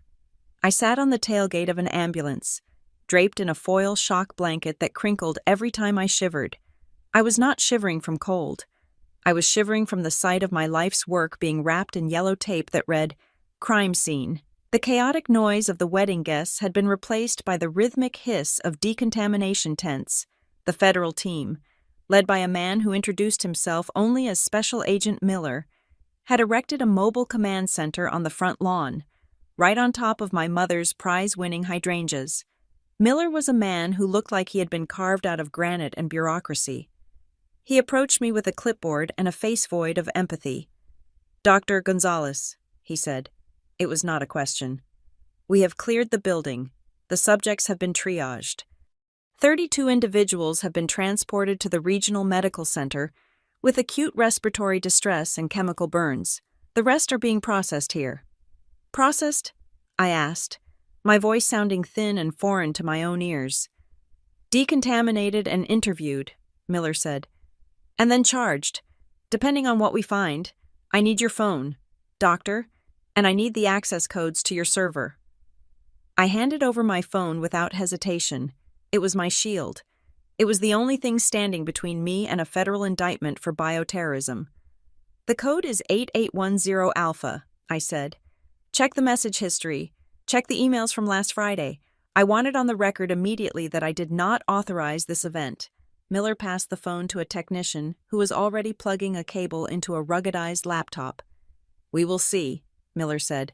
"Right now, you are a person of interest in a mass casualty event involving federally regulated biological agents. Do not leave this tent." I sat there for 2 hours. I watched as the wedding guests, stripped of their finery and dressed in orange Tyvek jumpsuits, were led one by one into the interview tents. They looked shell-shocked. Their skin was red and blotchy, their eyes swollen. The expensive suits and designer dresses were bagged in biohazard plastic. They were no longer the elite. They were evidence. Then, I saw my family. They were kept separate. That was the first sign that this was not going to be a family misunderstanding. This was a criminal investigation. My father was sitting in a folding chair, arguing with an agent. I could see his hands waving, his face purple with indignation. He was used to talking his way out of speeding tickets and zoning violations. He was learning, in real time, that you cannot charm a federal agent who is wearing a badge that says biodefense. My mother was weeping into a tissue, looking small and frail, and Brianna. My sister was sitting alone, wrapped in a blanket, staring at the ground. Her makeup was streaked, her hair a tangled mess. She looked like a child who had broken a vase, not realizing she had actually burned down the house. Agent Miller returned. His demeanor had shifted slightly. It was not warmer, but it was sharper. He held a tablet. "We found the lock," he said. "The outer door. The mechanism was destroyed with an angle grinder. We found metal shavings consistent with a diamond-tipped blade embedded in the concrete." He swiped the screen and showed me a photo. It was a close-up of the mangled steel. "We also found a box behind the gardening shed," he continued. "It contained 4 federally mandated warning placards. They were removed with a screwdriver. We found the screwdriver in your father's jacket pocket." I closed my eyes. They had not just broken in. They had dismantled the safety warnings. That was intent. That was mens rea. And the cameras? I asked. Manually disabled, Miller said. The power cord was yanked from the wall, but Dr. Gonzalez, here's the problem. The camera in the main lab, the one inside the containment zone, has an internal battery backup. It records to a local hard drive, even when the network is down. He looked at me, his eyes hard. We have footage of your sister directing a crew to hang lights on the structural supports. We have audio of your mother saying, and I quote, "Get those ugly yellow signs out of here. They will ruin the photos." We have a clear chain of custody regarding the dismantling of the safety protocols. Then you know I wasn't there, I said. A wave of relief washing over me, so powerful it almost made me sick. We know you weren't there, Miller agreed. But we also know your family claims you gave them verbal permission. Your father stated in his initial interview that you told them, "Just make sure you clean up afterward." Your sister claims you gave her the code, and the lock had to be cut because the keypad was jammed. They are lying, I said. It was not an emotional outburst. It was a statement of fact. Look at my texts. Look at the email I sent to my father's work address and Brianna's business inquiry account. The technician at the desk spoke up. I have it, sir. Time-stamped last Friday at 7:30 p.m. Subject line, safety warning. Do not enter. The text explicitly forbids entry and cites federal statutes. Miller looked at the technician, then back at me. And the reply? There was no reply from the father. The technician said, but the sister, wait. The sister didn't reply to the text. But we found an email in her sent folder from yesterday. Miller walked over to the laptop. Show me. I watched them read. I saw Miller's eyebrows go up. Well, Miller said, turning back to me. This changes the complexion of the case. What is it? I asked. Miller sat down opposite me. We found a contract. It seems your sister didn't just want a wedding. She wanted a payday. She signed an exclusivity agreement with a streaming platform called VowView. She sold the exclusive rights to broadcast the wedding from a, quote, secret government laboratory, unquote. My jaw dropped. She marketed it. She did, Miller said, for $50,000 up front, plus a share of the ad revenue. And there is a clause here where she guarantees that she has exclusive and unfettered access to the venue. She effectively sold commercial rights to a federal facility she had no legal claim to. The gravity of that hit me like a physical blow. This wasn't just trespassing. This was fraud. This was commercial misuse of government grant-funded property. Brianna hadn't just made a mistake. She had built a business plan around a crime. And there is more, Miller said. We interviewed the event planner, a Ms. Chloe Davis. She flipped immediately. She provided us with text messages where she asked Brianna about the permits. Brianna replied, Do not worry about permits. My sister is a pushover, and she is out of town. Just get it done before she gets back. She planned it, I whispered. She knew I would say no. That is why they sent me to the resort. It was a diversion. It was a coordinated effort to bypass security for commercial gain, Miller corrected. In the eyes of the federal government, that is a conspiracy. Just then, Maya arrived. She was escorted by 2 agents. She looked terrified until she saw me, and then she looked furious. She was carrying a hard drive. I have the logs, she shouted before the agents could stop her. I have the system logs. The temperature spike started at 10:15 on Saturday. I have the remote alerts that were blocked by the firewall breach. Miller signaled the agents to let her through. Maya slammed the hard drive onto the table. They killed the plants, she said, tears welling in her eyes. Harper, I checked the remote diagnostics. The ivy is dead. The cultures are thermally denatured. The entire project is gone. I reached out and took her hand. I know. Maya, I know. We will take the data, Miller said, taking the drive. But Dr. Gonzalez, you need to understand the position you are in. I am the victim here, I said. Criminally? Yes, Miller said. We are going to recommend charges against your family members. Trespassing on federal property, destruction of government assets, reckless endangerment, and wire fraud. They are looking at significant prison time and fines that will likely bankrupt them. He paused, leaning in closer. But professionally, you are the scientist who let a wedding party breach a biosafety level 2 facility. You are the grant recipient whose lab is currently being broadcast on CNN as a house of horrors. The Department of Energy does not like embarrassment. Dr. Gonzalez, they do not care that you were at a spa. They care that their money was used to gas a wedding party. So I lose the grant, I said, my voice hollow. You lose the grant, Miller confirmed. You lose the license, and you will likely be blacklisted from receiving federal funding for a minimum of 5 years pending a review of your security protocols. Your name is cleared of the crime, but your reputation is collateral damage. I looked out the tent flap. I could see the hazmat team entering the lab. They were wearing full containment suits, carrying large silver canisters of decontamination foam. They were not just cleaning up a mess, they were erasing my work. Every spray of foam was dissolving months of data. Every scrub of a brush was wiping away my future. I saw my father being led toward a police van. He was not shouting anymore. He was handcuffed. He looked old, deflated, and confused. He saw me sitting in the tent. He stopped. Harper, he called out, his voice cracking. Harper, tell them it was just a party. Fix this. I looked at him. I looked at the man who had taught me to ride a bike, the man who had cut the lock on my door because he thought my boundaries were a suggestion. I did not stand up. I did not wave. I simply watched him being loaded into the van like a common criminal. Then I saw Brianna. She was not in cuffs yet, but she was being escorted by 2 agents toward a separate vehicle. She wasn't looking at me. She was looking at her phone, which an agent was holding in an evidence bag. She looked desperate, as if she were trying to mentally delete the emails that were currently sealing her fate. The venue is condemned, Miller said, standing up. We are seizing the structure as evidence. It will be sealed for at least 6 months.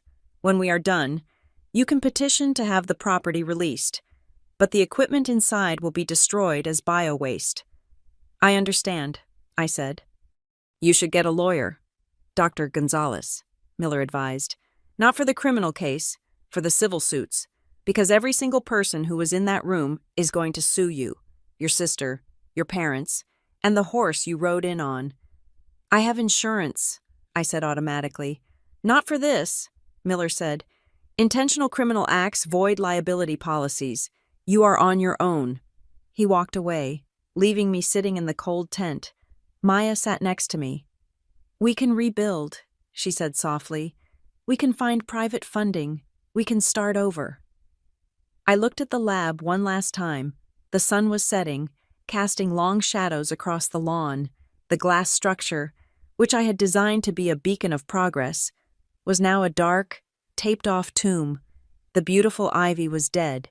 The expensive equipment was contaminated. No, I said quietly. We cannot rebuild this. Not here. I realized then that my family had not just destroyed a building, they had destroyed the context of my life. They had turned my sanctuary into a punchline.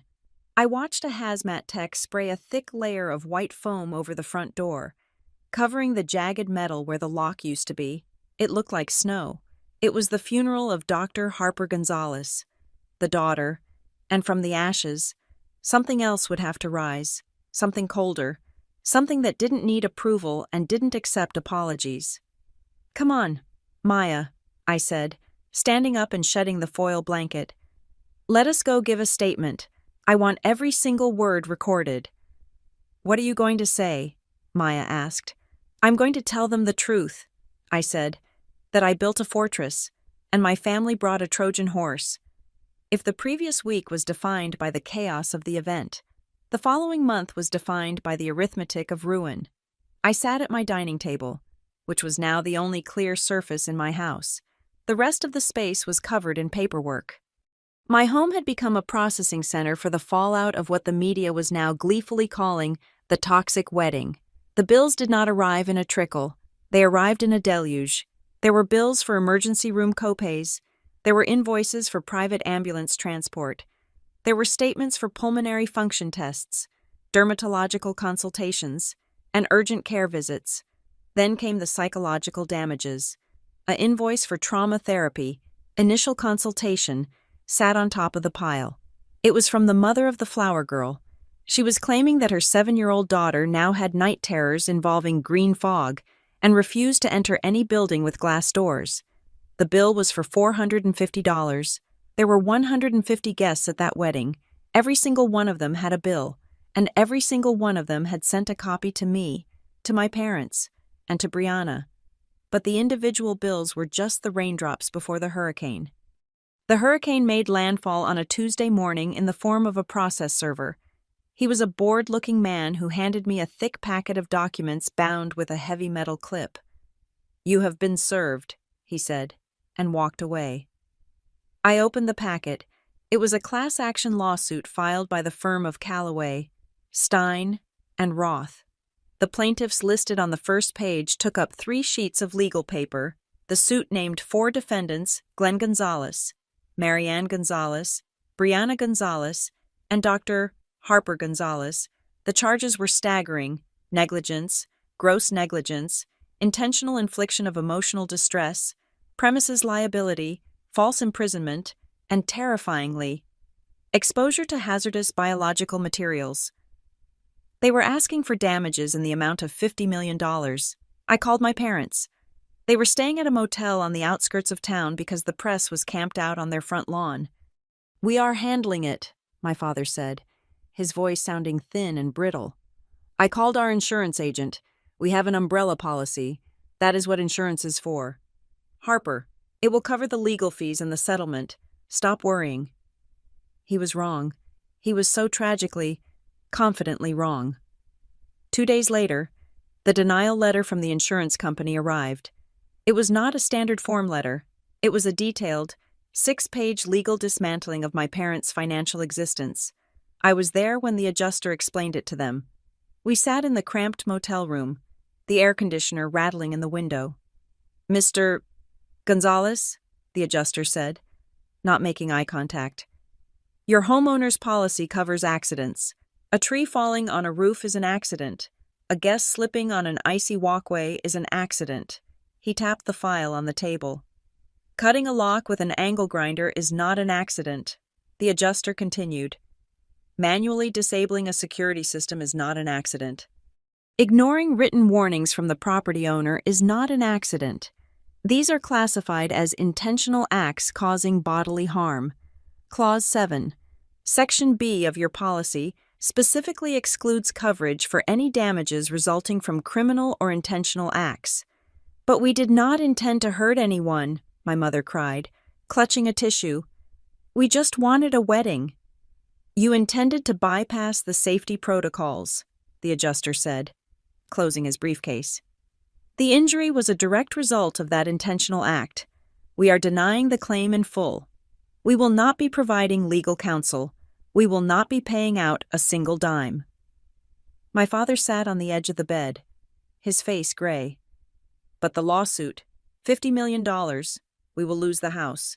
We will lose our retirement." "I am sorry," the adjuster said. He stood up and left.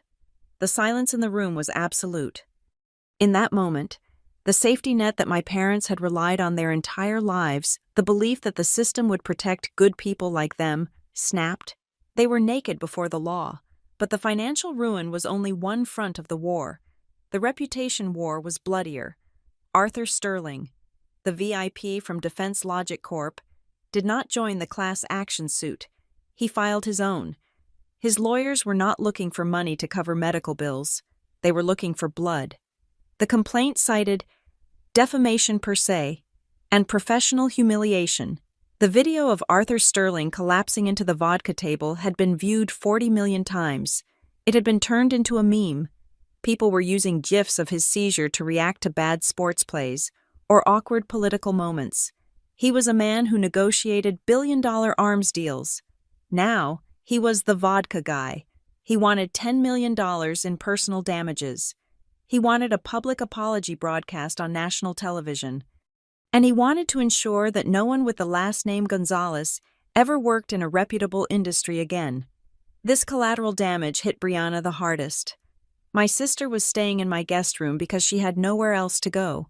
Her apartment in DIC had been doxed.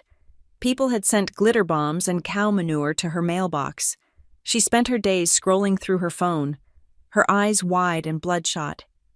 "They are destroying me," she whispered, showing me her Instagram feed. Her follower count had dropped from 600,000 to 12,000 in a week, but the comments were the real weapon. Toxic bride was trending. Assassination. Barbie was another favorite nickname. Brands were not just dropping her, they were publicly disavowing her. A skincare company she had promoted for 2 years released a statement, "We do not condone the actions of Brianna Gonzalez and have terminated all contracts effective immediately. Safety and integrity are our core values." "I built this brand for 5 years," she sobbed, throwing the phone onto the bed. "It is gone. It is all gone." "You gassed people." "Brianna," I said. I was done being gentle. "You cannot hashtag your way out of a chemical incident." But the final blow to Brianna did not come from a stranger on the internet. It came from the man she had sworn to love 3 weeks ago. Todd arrived at my house on Friday evening.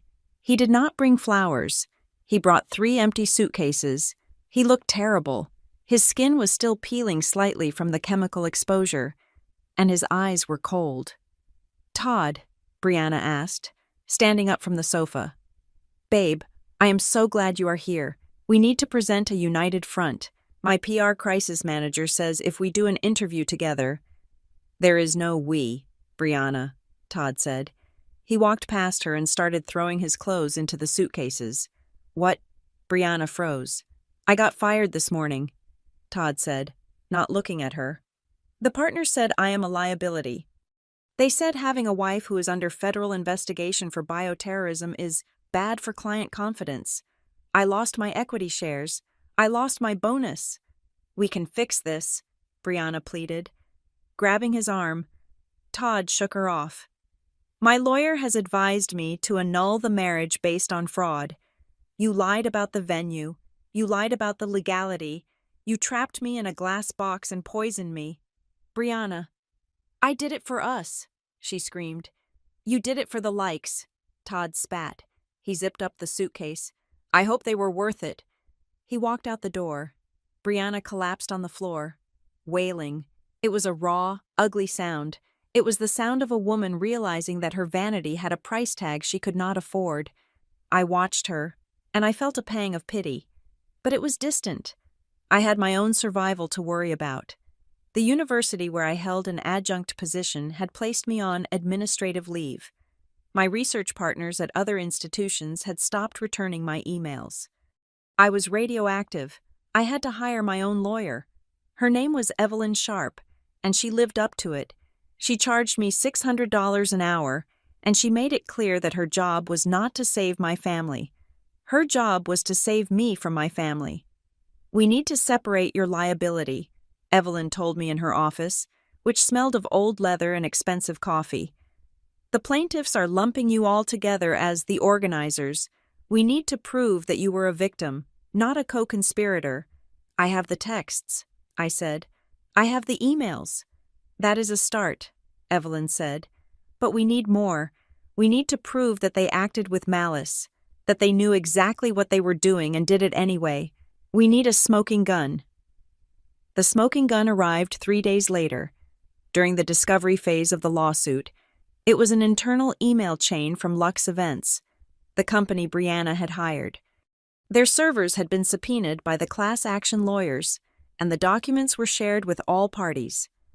I was sitting in Evelyn's office when she slid a piece of paper across the desk to me. "Read this," she said. It was an email from Chloe Davis, the event planner, to Brianna. It was dated 2 weeks before the wedding. Subject urgent. Venue permits. "Hi, Brianna. I just ran a check on the address you gave us. The county records show this is zoned as a specialized industrial research facility, not a residential or commercial property. There are strict federal codes about occupancy. We cannot legally host an event there without a specific variance permit, which takes months to get. If we proceed, we are operating an illegal gathering in a hazardous zone. My legal team says we should move to the backup venue. Below it was Brianna's reply, sent 10 minutes later. Chloe, stop being such a coward. It is my family's property. I own it as much as anyone. My sister is a nerd who worries about everything, but she is out of the picture. I am authorizing you to proceed. I will take full responsibility. Just make it look good and make sure the live stream works. If you back out now, I will blast your company to my 600,000 followers and ruin you. Just do it. I stared at the paper. The ink seemed to blur. She knew, I whispered. She was not just ignorant. She was warned, explicitly. She threatened the vendor into breaking the law, Evelyn said. This email is the nail in the coffin. Harper, it proves gross negligence and coercion. It absolves the event company of some liability and dumps it all on Brianna. And on me? I asked. No, Evelyn said. This saves you. It proves you were actively circumvented. It proves there was a conspiracy to exclude you from the decision-making process because they knew you would stop it. She took the paper back and placed it in a file. But you have to understand what this means, Evelyn said softly. If we use this, we are handing the prosecutors the weapon they need to send your sister to prison, not for a few months, for years. I thought about the dead Ivy. I thought about the ruined equipment. I thought about the medical bills piling up on my table. I thought about the look on Arthur Sterling's face as he convulsed on the floor. And I thought about Brianna, calling me a nerd, and using my life's work as a backdrop for her vanity, threatening to ruin a small business owner if she didn't get her way. She made her choice, I said. My voice was steady. She signed the contract. She sent the email. So we file it? Evelyn asked. We file it, I said. I walked out of the law office into the bright afternoon sun. I felt lighter, but also colder. I realized then that justice was not a scale that balanced things out. Justice was a bulldozer.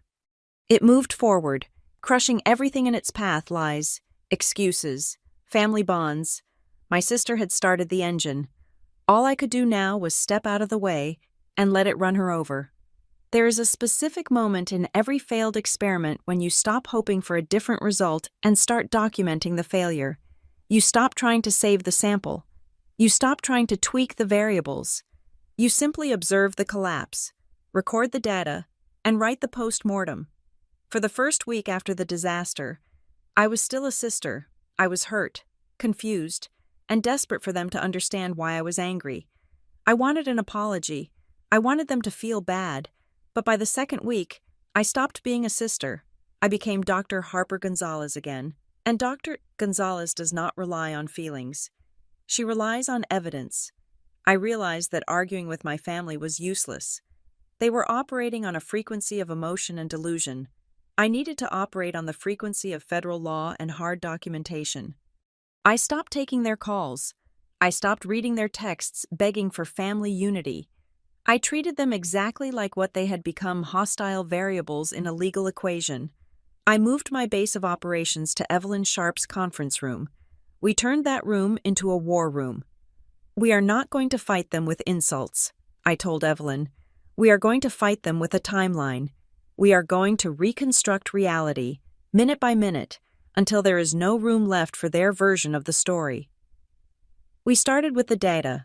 I petitioned the federal investigators for a copy of the off-site backup logs, the ones that had been uploaded to the cloud before the connection was severed. My family's defense and the defense of the class action lawyers was hinting that the lab was an inherently dangerous trap. They were trying to argue that I had built a death chamber and left it unlocked. I needed to prove that the lab was safe until they broke it. I spent 3 nights analyzing the telemetry data. I created graphs showing the air quality, temperature, and pressure stability for the 6 months prior to the wedding. The lines were flat, perfect, boring. Look at this, I said, sliding the graphs across the table to the lead investigator during a voluntary deposition. This facility ran for 4,000 hours without a single safety deviation. The air inside was cleaner than the air in this room. The danger did not exist until Sunday at 10:15 in the morning. The danger was not the building. The danger was the occupants. I didn't scream it. I didn't cry. I explained it with the cold, clinical precision of a lecturer. The investigator looked at the charts, then at me, and nodded. That was the moment I saw the shift. I was no longer the suspect. I was the expert witness. Next came the ambush defense. My parents were telling anyone who would listen that they had no idea the building was a lab. They claimed I had been vague, that I had called it a project workspace. So, I printed out the text messages, not just the ones from the weekend, but from the last year, November 12th. I cannot come to Thanksgiving. I have a federal inspection of the biocontainment seals, January 4th. Dad, I finally got the level 2 clearance. The government sent the placards today, March 10th. Brianna, stop asking to shoot a TikTok in there. It is a restricted zone with sensitive biological samples. I highlighted every mention of federal, biocontainment, restricted, and samples. There were 42 instances in 12 months. They knew, I told Evelyn. They simply chose not to care. But the real turning point, the moment I went from defending myself to dismantling them, came when I decided to do some digging into Brianna's digital footprint. I knew my sister. I knew she didn't do anything without a plan. The narrative that this was a last-minute frantic decision because other venues were booked sounded plausible to my parents. But it didn't fit Brianna's pattern. She was too obsessed with aesthetics to throw a wedding together in 3 weeks at a random location unless she had vetted it first. I used a private investigator recommended by Evelyn to scrub the wedding planning platforms. We looked for archived listings. We found it on a site called Venue Scout. It was a listing for a property called The Glass Sanctuary at Marrow Creek.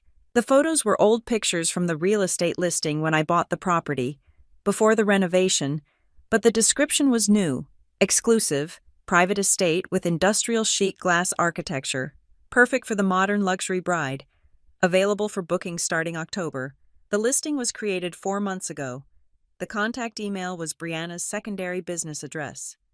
I stared at the screen, feeling a chill that had nothing to do with the air conditioning. She didn't just borrow it, I said, my voice barely a whisper. She was scalping it. She listed my home as a rental venue 4 months ago. She was planning this before she even got engaged.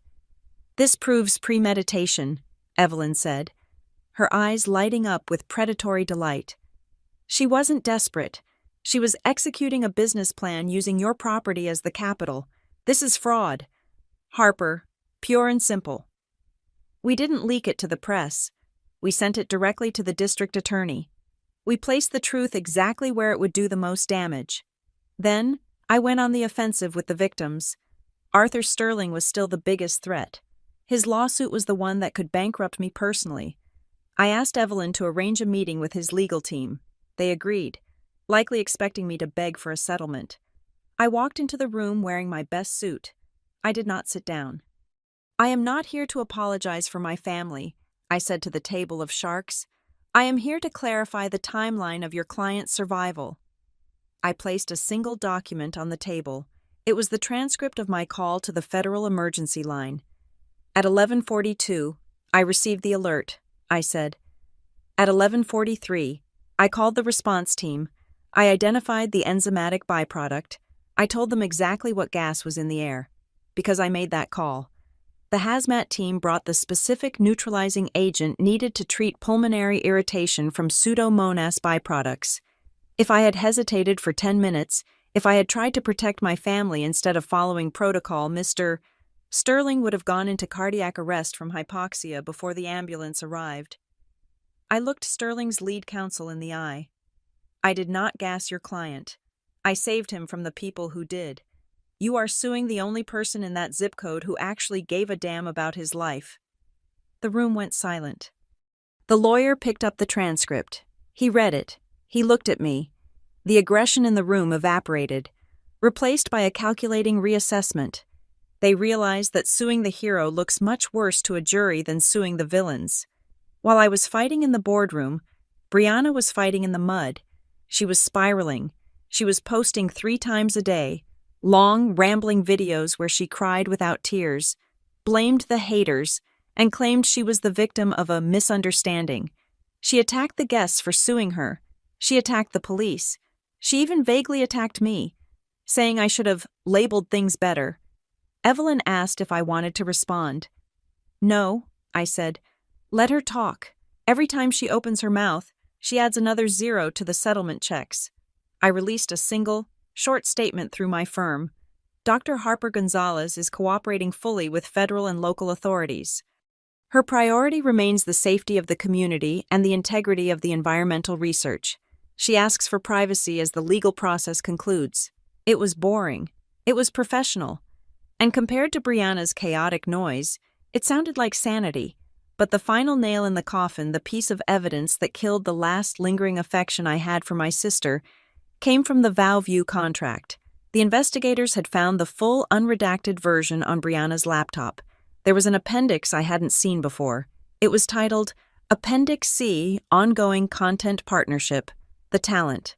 Brianna Gonzalez agrees to provide exclusive access to the Glass Laboratory venue for a series of 12 monthly lifestyle science episodes following the wedding. To be produced by VowView Studios. I read the clause 3 times. Brianna wasn't just going to use the lab for one day. She had sold a series. She was planning to turn my research facility into a permanent studio set. She was going to bring crews in every month. She was going to push me out, inch by inch, until my work was just a prop for her show. She was going to evict my science to make room for her content. That was it. The last thread snapped. She barely finished high school science, I said to the empty room, and she sold a show about lifestyle science in my lab. I picked up the phone. Evelyn, I said, get the restraining order, the full one, no contact, 500 feet. Against Brianna? Evelyn asked. Against all of them, I said.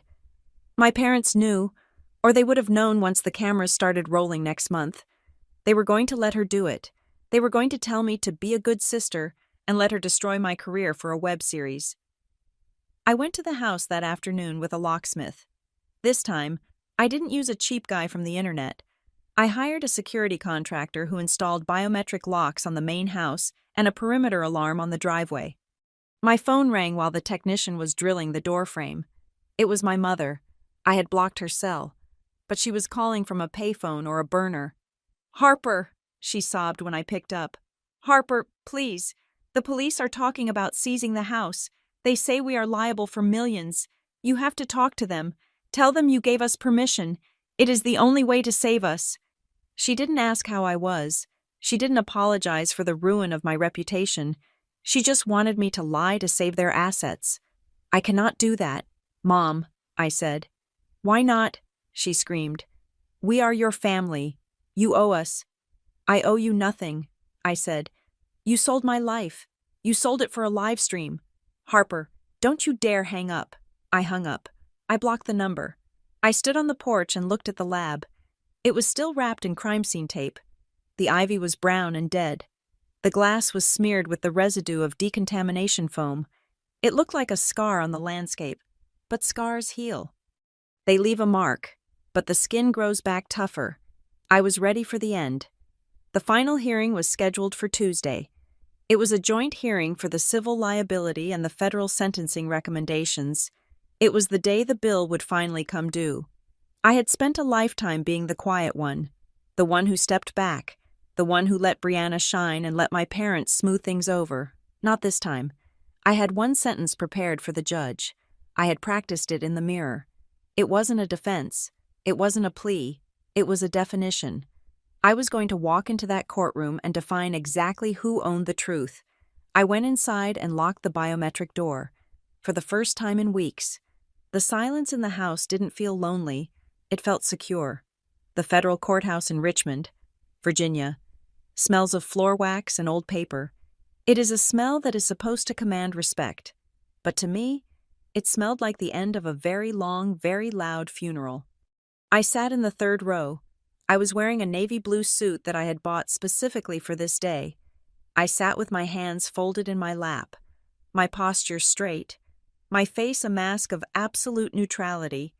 Next to me, Evelyn Sharp, my lawyer, was arranging her files with the precision of a surgeon preparing for an amputation. On the other side of the aisle sat the defendants, my father, Glenn, looked 10 years older than he had a month ago. His skin was gray, and his suit hung loosely on his frame. My mother, Marianne, was wearing a modest dress that I recognized as her church outfit, a calculated attempt to look like a harmless grandmother rather than a woman who had helped dismantle a federal biosafety perimeter. And then there was Brianna. She was not wearing a mermaid gown. She was wearing a beige cardigan and slacks. Her hair was pulled back in a severe bun.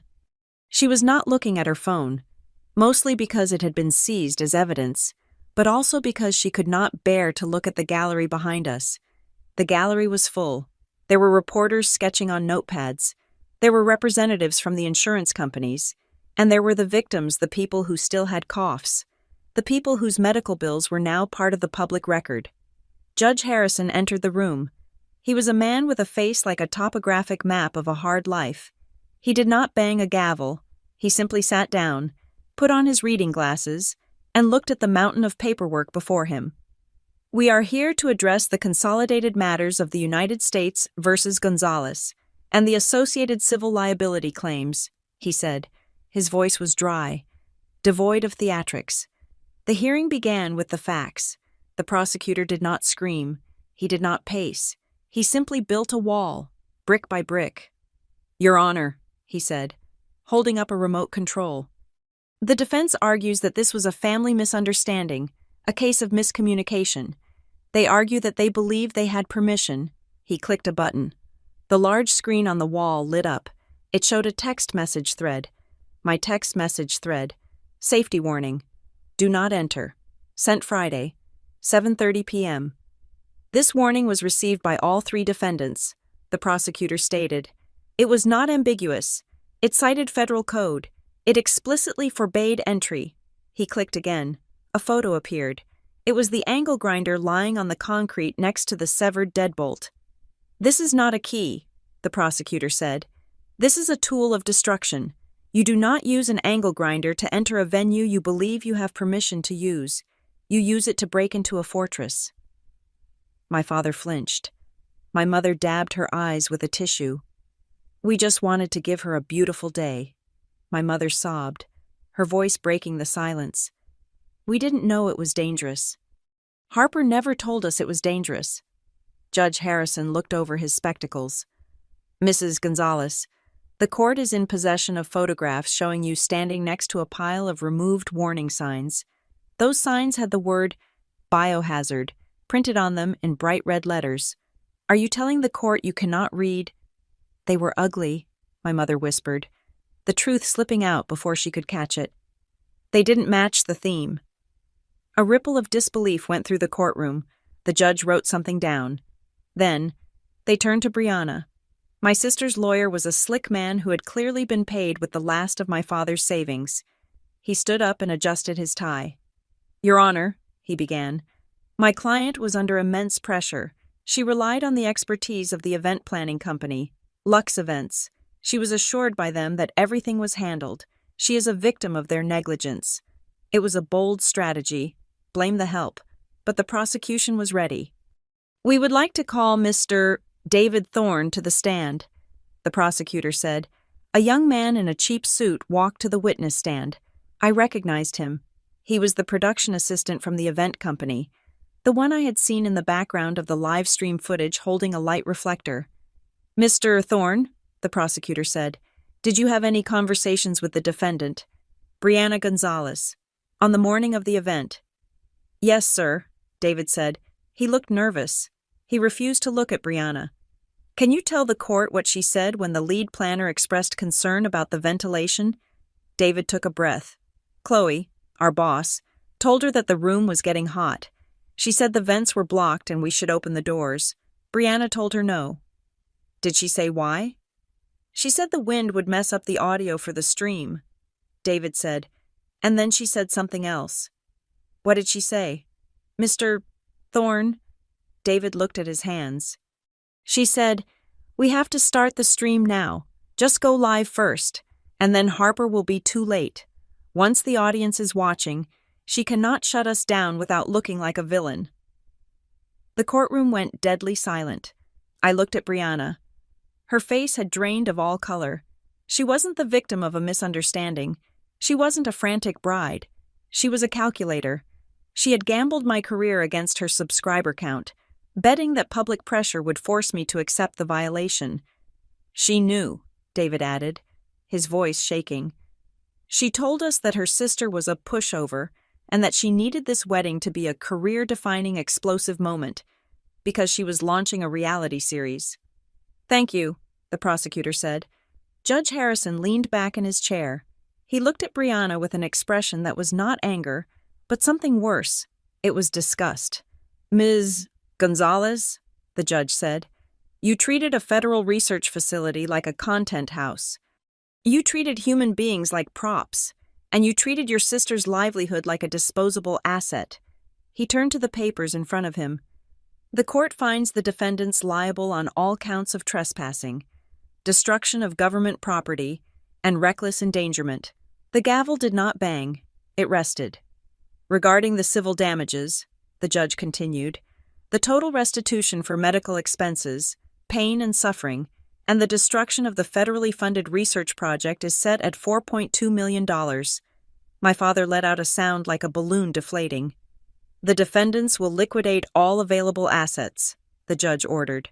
"This includes the primary residence of Glenn and Marianne Gonzalez, and the seizure of all future earnings from Brianna Gonzalez's media presence until the debt is satisfied."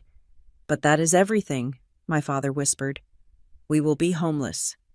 "You are not homeless," the judge said coldly. "You are simply no longer the owners of a home you used as collateral for a crime. You have your freedom. You are not going to prison today, though you came very close. Consider that your mercy." Then, the judge turned to me. "Dr. Gonzalez," he said. I stood up. "The investigation has confirmed that you followed all protocols," he said. "You secured the facility, you issued warnings, and most importantly, when the crisis occurred, you acted to save lives rather than protect your property or your family's reputation. You are dismissed with prejudice from all liability." "Thank you, Your Honor," I said. "You are free to go," he said. "And Dr. Gonzalez, I suggest you get better locks." The hearing was over. The bailiff called out, "All rise," but I was already walking toward the door. I heard sobbing behind me. It was Brianna. She wasn't crying because she felt guilty. She was crying because she had heard the phrase, "seizure of future earnings." She realized that she would never make a dime from being an influencer again. Every sponsorship, every ad view, every penny would go directly to the people she had gassed. She was not just broke. She was indentured to her own victims. She had become a permanent joke, a cautionary tale that brands would run from. I pushed through the heavy wooden doors into the hallway. The air was cooler here. "Harper." I stopped. I didn't turn around immediately. I knew that voice. It was my mother. She came hurrying out of the courtroom, my father trailing behind her. They looked like refugees from a life that no longer existed. "Harper, wait," my mother said. Reaching out to grab my arm, I stepped sideways, avoiding her touch. "You have to help us," she hissed, her voice low and frantic. "They are taking the house. They are giving us 30 days to vacate. Where are we supposed to go?" "I do not know," I said. "You have savings," my father said. "You have that job at the university. You can get a loan. We can appeal this. We just need a retainer for a new lawyer." I looked at them. I looked at the people who had raised me, who had fed me, and who had ultimately decided that my boundaries were less important than a party. "I do not have a job at the university," I said calmly. "I resigned this morning, and I do not have savings. I spent it all on my defense." "But we are family," my mother pleaded. "Harper, look at your sister. She is ruined." Brianna was standing in the doorway, looking at the floor. She didn't say a word. She knew. "You still do not understand," I said, my voice steady, echoing slightly in the marble corridor. "You think this is about money. You think this is about a house. It is about a house," my father shouted. "We lost everything." "No," I said. "You lost me." They froze. "You stood in a courtroom and tried to blame me for your crime," I said. You let your lawyer call me negligent. You tried to send me to prison to save your own skins. That is not family. That is a conspiracy. I adjusted the strap of my bag. You did not just destroy a greenhouse, I said, looking them each in the eye. You destroyed trust, and trust does not grow back. It is the one thing I cannot synthesize in a lab. Harper, please, my mother whispered. Goodbye, I said. I turned and walked away. I walked past the reporters who were waiting by the elevators. I walked past the cameras. I walked out of the building and into the sunlight. I did not look back. 6 months later, the air in California is different from Virginia. It is drier, sharper. I stood in front of a heavy steel door in the basement level of the Redfield State Research Institute. The hallway was quiet. The hum of the ventilation system was a low, comforting vibration in the floor. I held a plastic card in my hand. It had my photo on it. It read, Dr. Harper Gonzalez, Senior Lead Researcher. I had not rebuilt the old lab. You cannot rebuild on poisoned ground. I had sold the land in Marrow Creek to a developer who wanted to turn it into a storage facility. I used the money to move across the country, to a place where no one knew my sister's name, and where the name Gonzalez was just a name on a bibliography. I reached into my bag and pulled out a sticker. It was a simple, yellow rectangle with black text, authorized personnel only. I peeled the backing off. I pressed it firmly onto the steel door, right at eye level. I smoothed it down with my thumb, making sure there were no air bubbles. It was just a sticker, but to me, it was a declaration of independence. I swiped my badge. The light on the reader turned green. The lock clicked a heavy, solid, mechanical sound. I opened the door. Inside, the air was cool and smelled of ozone and sterile surfaces. The stainless steel tables were gleaming. The incubators were humming, waiting for new samples. The silence was absolute. It was not a venue. It was not a backdrop. It was mine. I stepped inside and let the door close behind me. Click. I took a deep breath, filling my lungs with the filtered, purified air of a life that finally belonged to me. I was ready to work. Thank you so much for listening to this story. It has been a wild ride from the first broken lock to the final court verdict, and I hope you enjoyed the journey of Dr. Harper Gonzalez, finding her justice. I would love to know where you are tuning in from today. Are you listening from a lab, a car, or maybe just relaxing at home? Let me know in the comments below. I read every single one of them. If you enjoyed this story, please make sure to subscribe to the Maya Revenge Stories channel. Hit that like button and smash the hype button to help this story get recommended to more people. Your support is what keeps these stories coming.